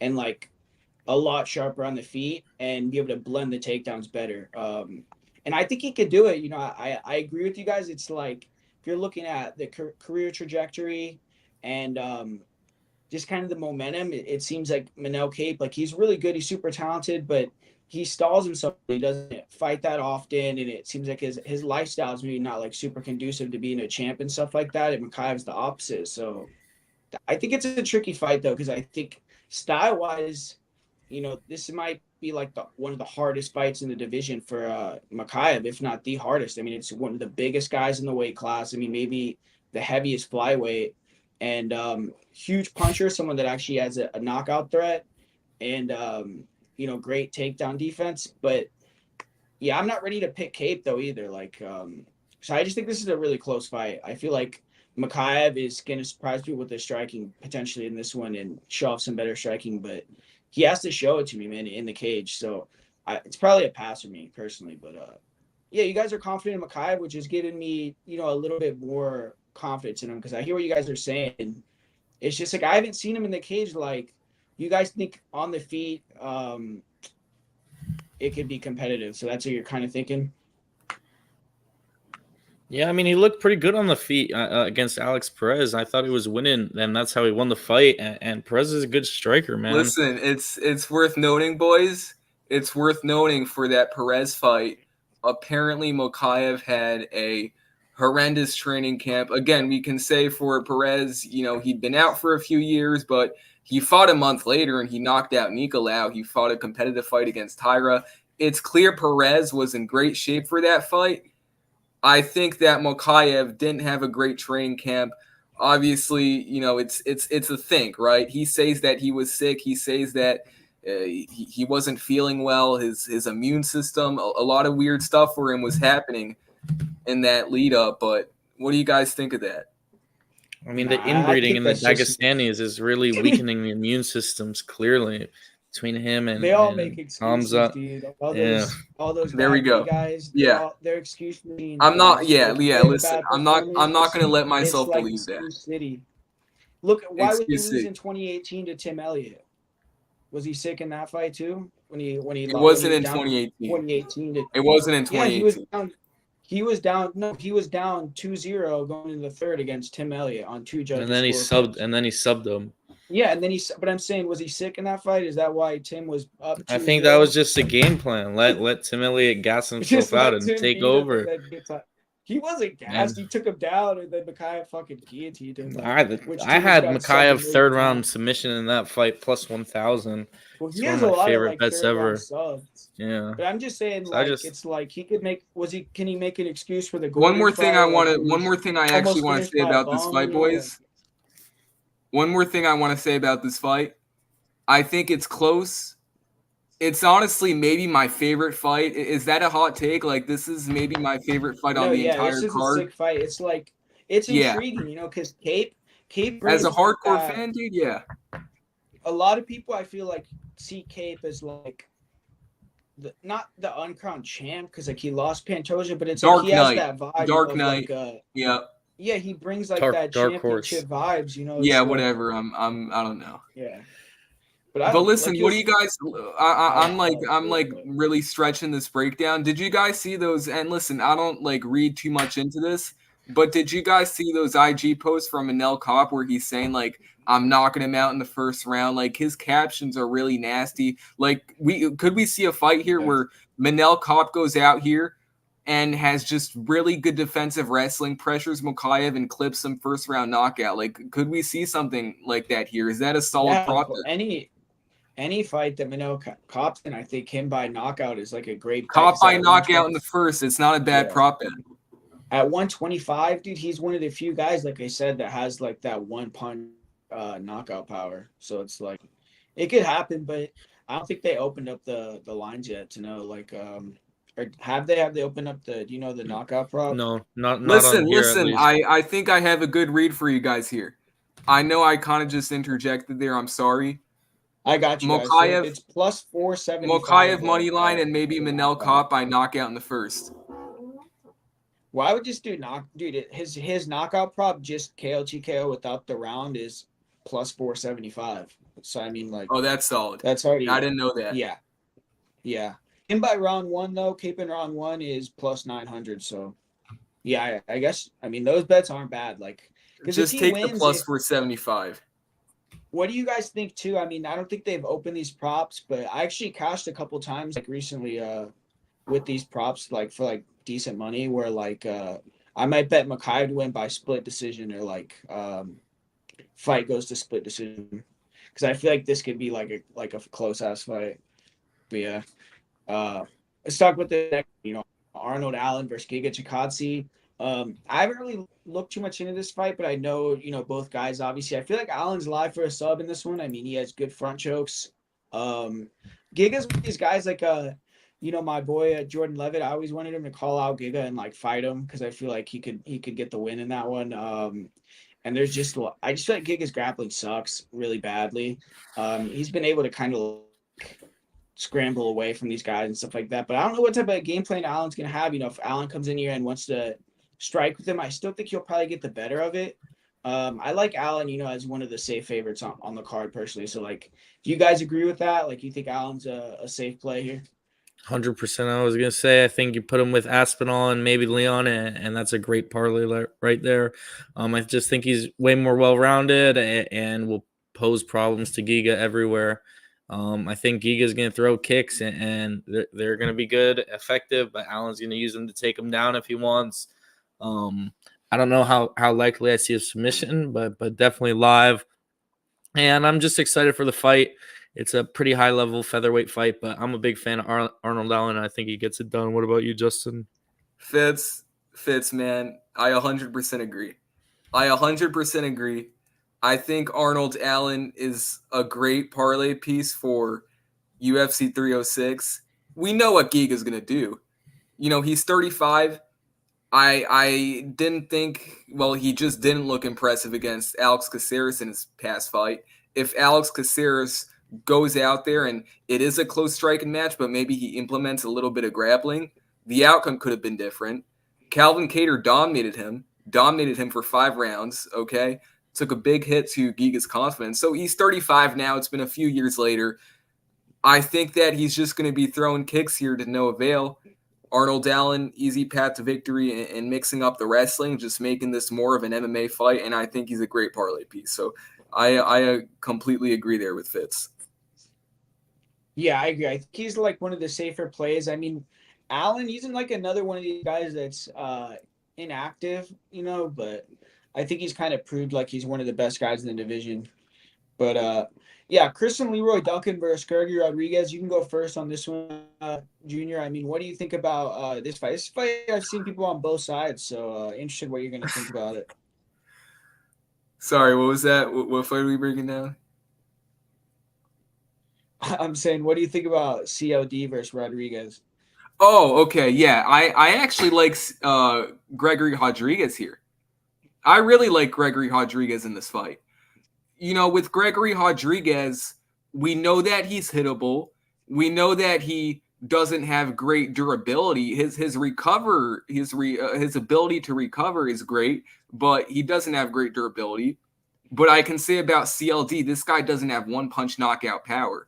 This guy is death by 1,000 cuts. He's, he figures you out in there. He's really methodical with how he fights, and he's probably TKOing you, second, third round, So Gregory Rodriguez, I like him here because of the path to victory in the grappling.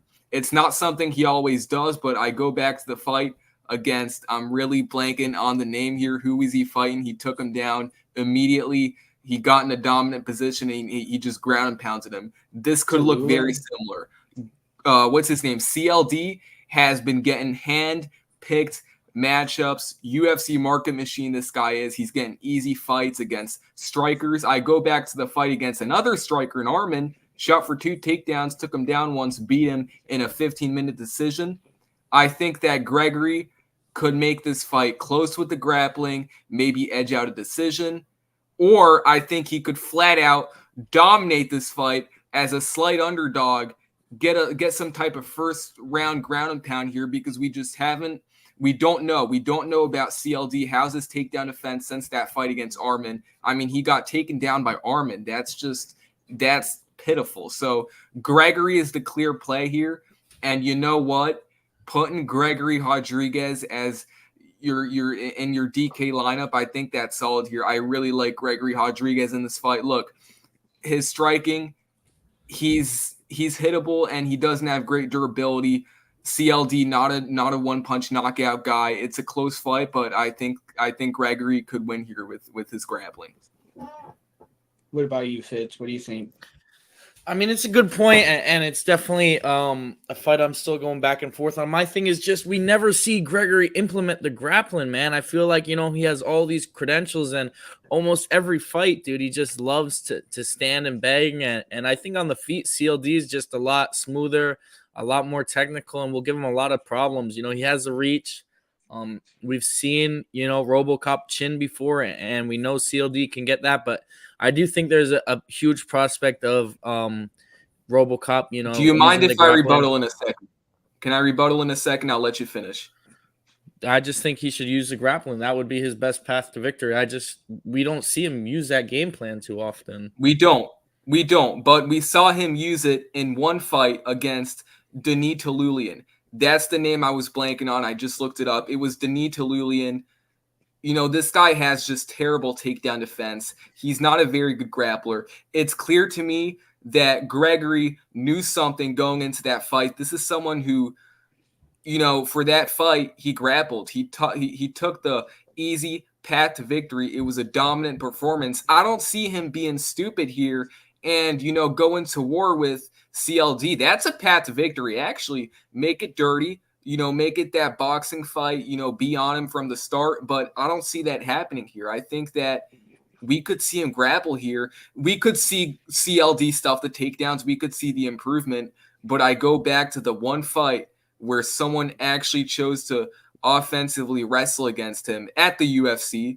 That's Arman, a striker who's not a very good wrestler. Took him down. I think Rodriguez could edge out a close decision here with the grappling, or he could potentially look minus 500 with the first round ground and pound. Take that for what you will. Underdog bet.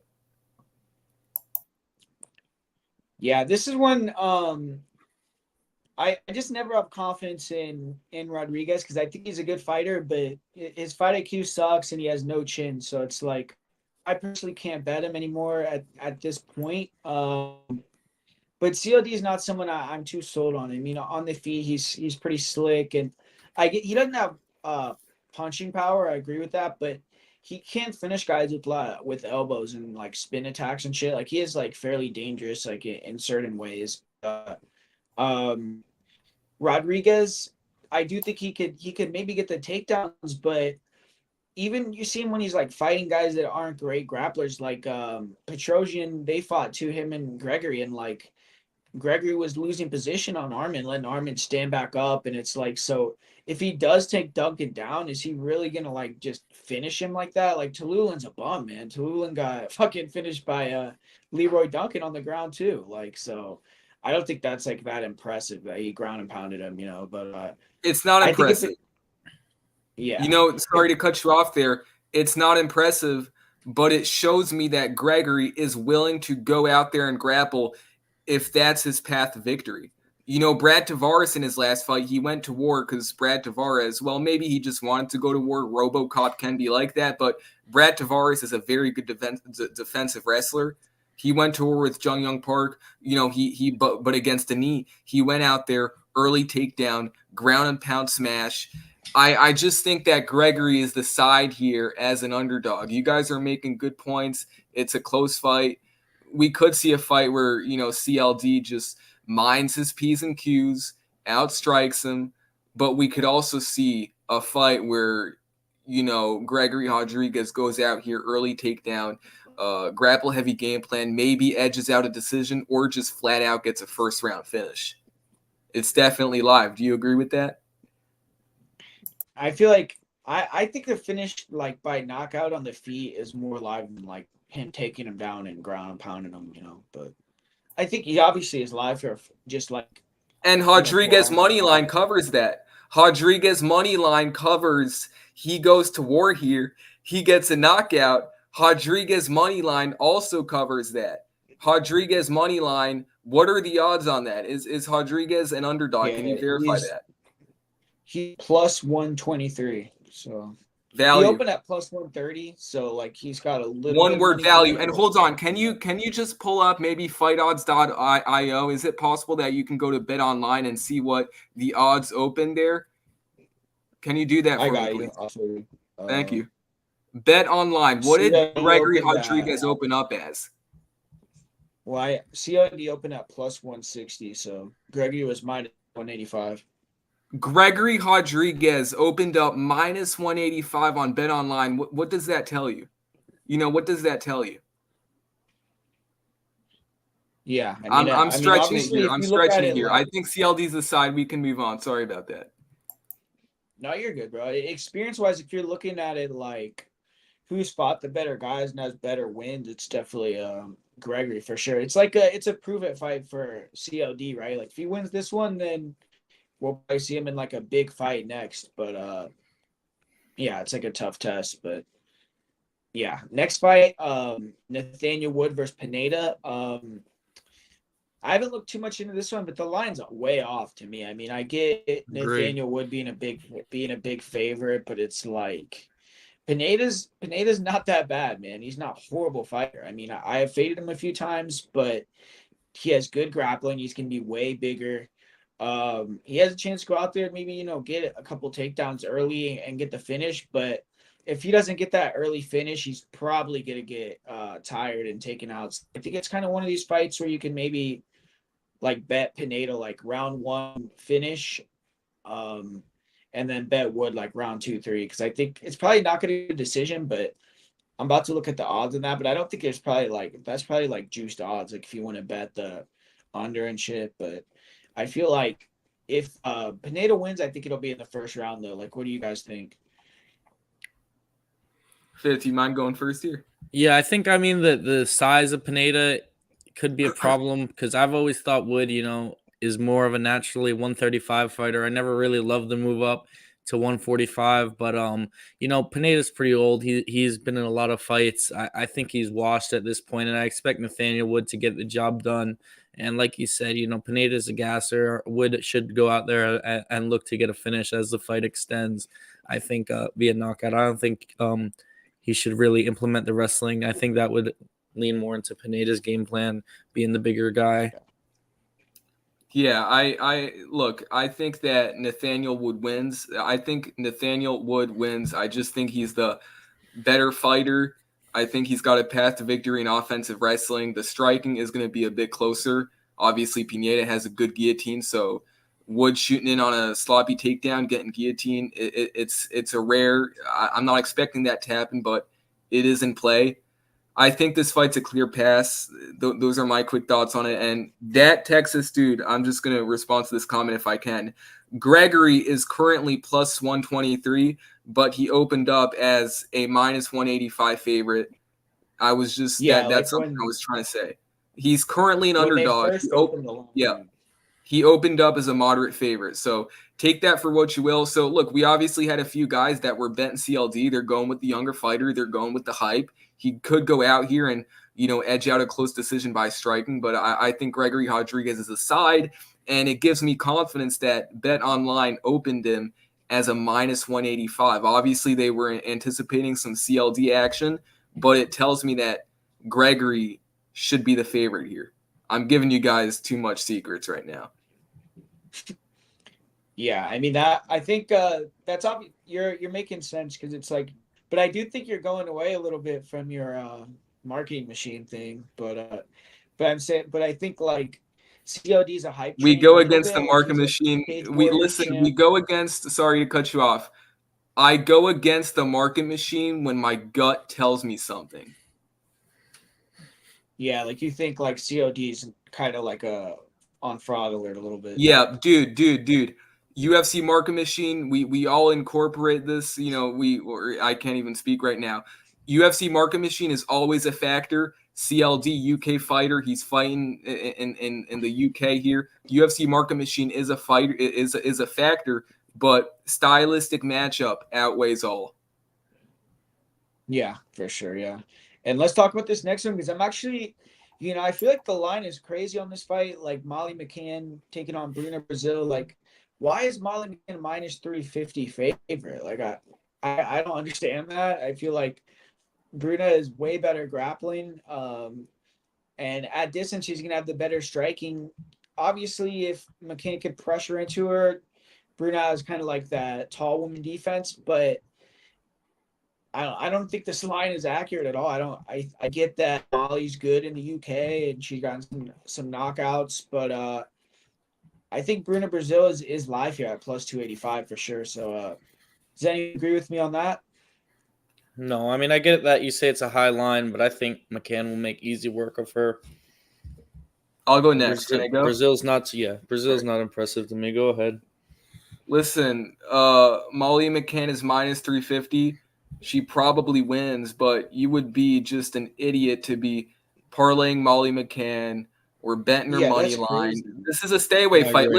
Listen, Guru. I think the value is on Brazil here. I think if you're gonna bet this fight, it's dog or pass. But at the same time, I gotta be honest with you guys here, and I gotta say, I also feel like I would kind of be wasting money on Brazil, even if it's just $5 at plus 285 for who cares. I'm not a Molly McCann fan, but it's a pass here. Molly wins. She's minus 350. It's a complete pass.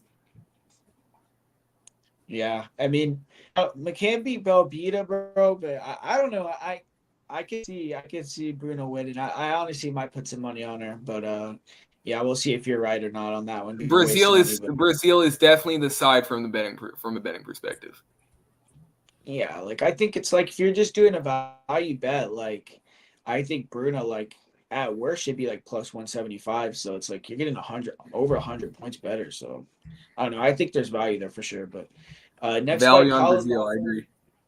Versus Jake Hadley. This is another one where I feel like Hadley's live. Lauphren, he's okay. I mean, the guy has good pressure. His striking is decent, and he likes the cage push. I don't think his grappling is like that good. He's kind of has decent ability to control you. And Hadley's the more dynamic guy though. His striking is decent.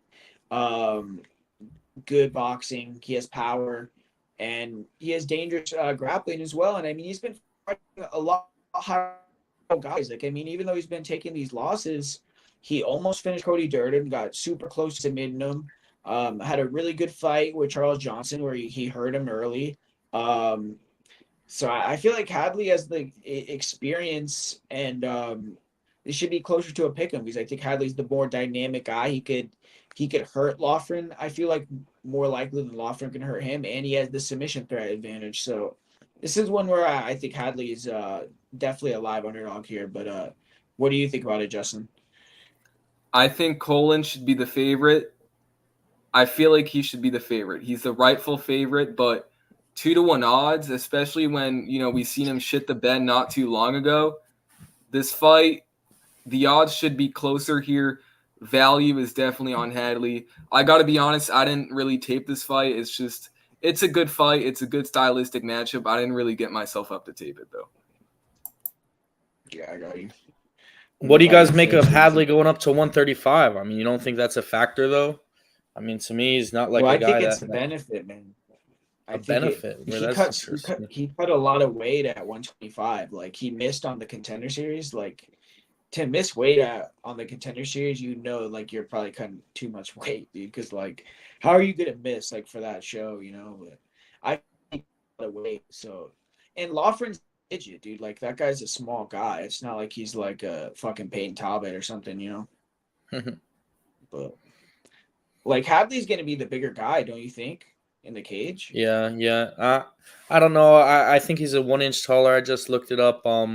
But as far as I got to see how he fills out. Hadley is not someone that good point that he missed weight. He never took me as like this big guy for flyweight. I don't know. Maybe I'm misremembering him a little. But I mean, look at Hadley first round to win in first round is plus 1,200. I mean, I think that's pretty good value for plus 1,200 for sure. Because he hurts a lot of guys early, He finished Gordon in like 20 seconds or whatever that was. So that shows that, like, I mean, because Malcolm Gordon isn't like, obviously, he has some losses where he looked trash, but he's had some good performances. So, like, if you could just destroy him like that. Like, for some reason, I totally forgot about that Malcolm Gordon performance. I mean, the value's definitely on Hadley here. Yeah, like you're not a bum. Like if you can go out there and take out Malcolm Gordon, like I mean, he starts him in 20 seconds. Like, good. Come on. Yeah, like so. Yeah, I like that fight, and that's a good shout. Him to win in round 1. Even look at the KO though, dude. It's better, higher odds than that, plus 1,400. Wow, that's insane. And Colin is Colin not hittable? Is he not like pretty hittable? He is, but he's one of these guys where it's like he's like a Cody Stamen, like where he takes damage, Yeah. Like that type of style. So, but yeah, like he's like someone that could definitely get knocked out if he gets hit right. But yeah, I think honestly, I might end up betting on Hadley there. But this next fight, not a good fight at all. Like your boy Yikes. though, Justin, Mick Parkin, your guy, taking on Lucas Brzeski. Dude. I mean, he's a big favorite. You gonna lay the juice on that? Look, Mick Parkin's minus 270. I bet this guy at slight favored odds against Mo Usman because I just feel like Mo Usman is a terrible fighter. And Mick Parkin on the other side, we had a guy who is training with Tom Aspinall, young, clean record, very good striking for a heavyweight. I'm not going to say very good, but above average technical striking for a heavyweight. He's minus 270 here. And, I bet him against Mo Usman, but that fight was competitive. He got rocked in the first. It was close throughout. So he's minus 270 here. He's going up against Lucas Brzeski, a guy who is not from the UK. So live robbery is definitely in play here. I'm picking Mick Parkin. It's a complete stay away fight. I can't even speak right now. Yeah, I agree. I mean, the line to me is dude, it's like, hold on though. It's like this guy trains with Tom Aspinall. Like you should be able to go out there and dominate Mo Usman. He's getting work in with Tom Aspinall on a consistent basis. Yeah. You should go out there and destroy Mo. Sorry, go ahead. I'm cutting you up. Sorry. Oh, you're good. But yeah, for Lucas, I don't like him because he's horrible, but he made me decent money his last fight. He's a big underdog. He's fighting fucking Johnny Walker's brother. What's that fool's name? Valdez Walker. Yeah, whatever.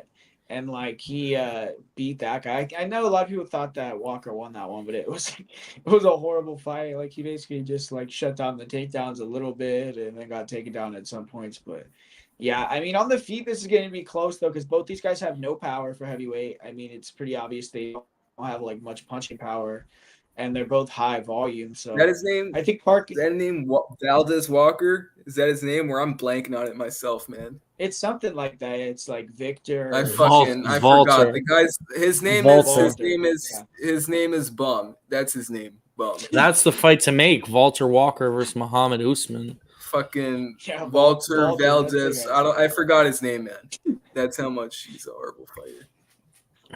But yeah, like so Brzeski, it's like, but if you remember when Brzeski, who was the other? He fought Carl Williams. Like that fight, he actually did decent in that fight too. So he's like he's gonna fight hard. Like he kind of reminds you of like a Parisian. Like he sucks. He's not athletic, but he's like a try hard. So he's got heart. It'll be closer than the line indicates. But Parkin, it's his fight to lose. If he loses this fight, like I don't know, he should retire. It's like, what are you doing in MMA? But yeah, I mean, you think Parkin's going to get the job done pretty easy, Fitz?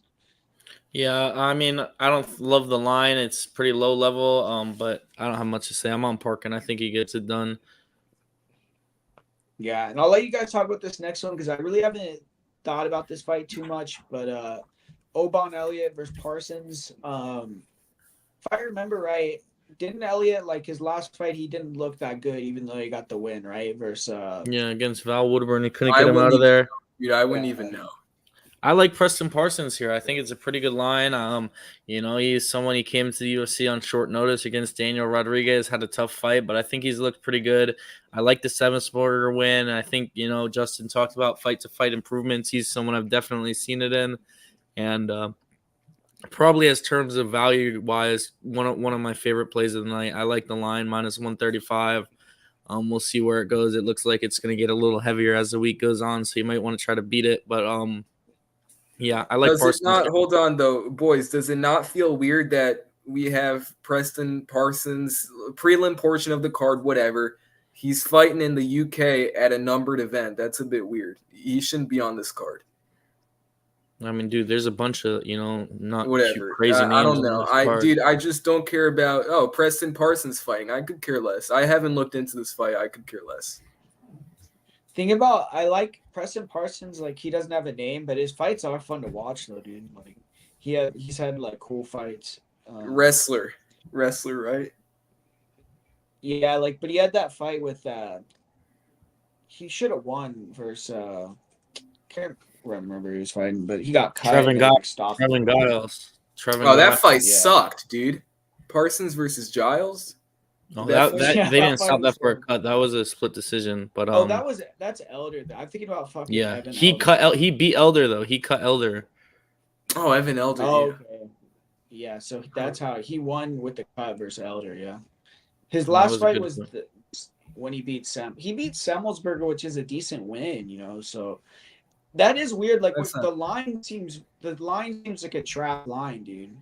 Because it's like he has way better wins. Like Elliott didn't look that good in his debut, and he's like only minus 135. So to me, that's kind of weird. But yeah, like Elliott, he's one of these guys where it's like he's marketable, like for sure, like he has like that chill stomach thing going on, but he just has to, get the win. So, but I feel like before looking into it much, I mean Parsons has to be the side. But this next fight, this is someone I think you could parlay with Arnold Allen. I think that's a good parlay. Sam Patterson, Kiefer Crosby. I mean, I'm just not a big fan of this guy. I don't think he's UFC level, especially at 170.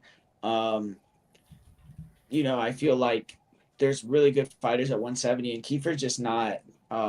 He's a one-dimensional man. He comes forward, he has to land those big power hooks, and Patterson's defense isn't that good. But I think at this higher weight, he doesn't cut as much weight. He could take more damage. He moves a little bit better, and his stand-up is way better. Like he can keep the distance and outstrike Crosby pretty easily, and then his grappling, he's gonna have a huge advantage. Like if this goes to the ground one time, Patterson could tap him out. So I think Patterson's, a pretty safe bet to win this fight. I mean, Crosby's only path to victory to me is a knockout in the first round. So I think Patterson's going to end up submitting him here. I haven't looked into this fight, so I can't give a take. Yeah, I could use some rewatching some Kiefer Crosby fights, but I like Patterson a lot better at 170, and I think you make a good point about the grappling. I think he probably gets the submission again, and still gonna have a good length for the division. And I think it's a similar matchup to Kevin Doucette. I think they're a good comparison. So I think Kiefer Crosby is gonna have trouble again, even though I wish my Irish fighters luck, but I think they'll have a tough shout on this card. Yeah, I'll let you go first on this next one with another Irish fighter, Shauna Bannon, taking on Elise Arline. I mean, you know much about Elise, or what do you think about this fight? Yeah, I mean, I Elise is a fun fighter to look into for some reasons outside of her fighting, but she's actually pretty entertaining, man. Her fight, she's not skilled, but she's tough. She comes forward, she'll throw some heat. This is like Love Island versus OnlyFans fight here, but I think Shauna should probably get the win, but it can't be too confident in it. Low level fight. I don't know, man. I just feel like Shauna Bannon is a terrible fighter. Exactly. Listen, Yeah, I'm looking forward to this fight. You know why? Because this is the bathroom break fight. This is it's early on the card, though. Yeah. I don't know. This fight sucks. Yeah, it's like I don't get why I guess like you said, there's only one reason why they signed Arline to the UFC. So we'll see if she can get the job done. Have you have you guys done some some tape Move study? on. Sorry about that. No, yeah, first fight. This fight's like Sorry. a fight too. Modestus versus Marcin Prokhnio. Fitz, what do you think about this one? Two guys that are kind of like point fighters a little bit, I guess. Yeah, this is a tough one for me to call. But I lean. I mean, Prokhnio, man, he's a tough fighter for me to pick, dude. Just because how bad his UFC career started. But I thought he looked pretty good in his last fight against Devin Clark. I was on Clark. Bukowskis, he's a guy who can look really good sometimes, and then just other times, shit the bed completely. I'll be on the dog here, Prokhnio. I think he'll be a little more active, a little more tricky on the feet, and I think he gets the job done. What do you think, Justin? Well, we're talking about Modestus Bukowskis, right? Yeah. I don't know, man. It's the first fight of the night. Bukowskis by decision seems logical. I think I'm just gonna pass. I think that Modestas is the better striker. He's probably going to have the higher volume. Marcin, he's on a run, but it's against fighters that, maybe it's a good stylistic matchup for him. In this fight here, I don't think Marcin is going to present a wrestling threat, and we could just see Bukauskas outworking him over the course of 3 rounds. Just, low-level fight where he's got the higher volume. First fight of the night seems to always go to a decision. Bukauskas' decision seems like a sneaky play, but I don't know. I don't want to be I feel like I should just stay disciplined here and pass. Yeah, I mean, this is a pass for me because I agree. I think like Bukauskas is the more solid striker, and I think his cardio is better. But like Pacquiao's best punch is that lead hook. Like he lands that left hook over the top, and he lands it on the counter. And you look at Bukauskas, so like he gets hit with so many left hooks, man. I mean, his last fight he got knocked out with the left hook. So Pacquiao, he could catch him. I think it's just like not the greatest stylistic matchup, but Pacquiao, he's just not like solid for 3 rounds, so it's hard to trust him. Usually has like 2 rounds, then the third round you have to like hold your breath, like watching him because he's totally gassed. So, but I feel like it's a dog or pass the first fight of the night because it's like Pacquiao, he's decent at keeping the volume early, but yeah, not a great fight, honestly. That fight, I feel like the undercard for this fucking it's not too good at all. It's not good at all. Yeah. Dude, I'm like totally passing on the early prelims. It's gonna suck not having any bets, just sitting through watching boring fights. Works perfect for me. I'm going to see Man City play, so I'm gonna be late.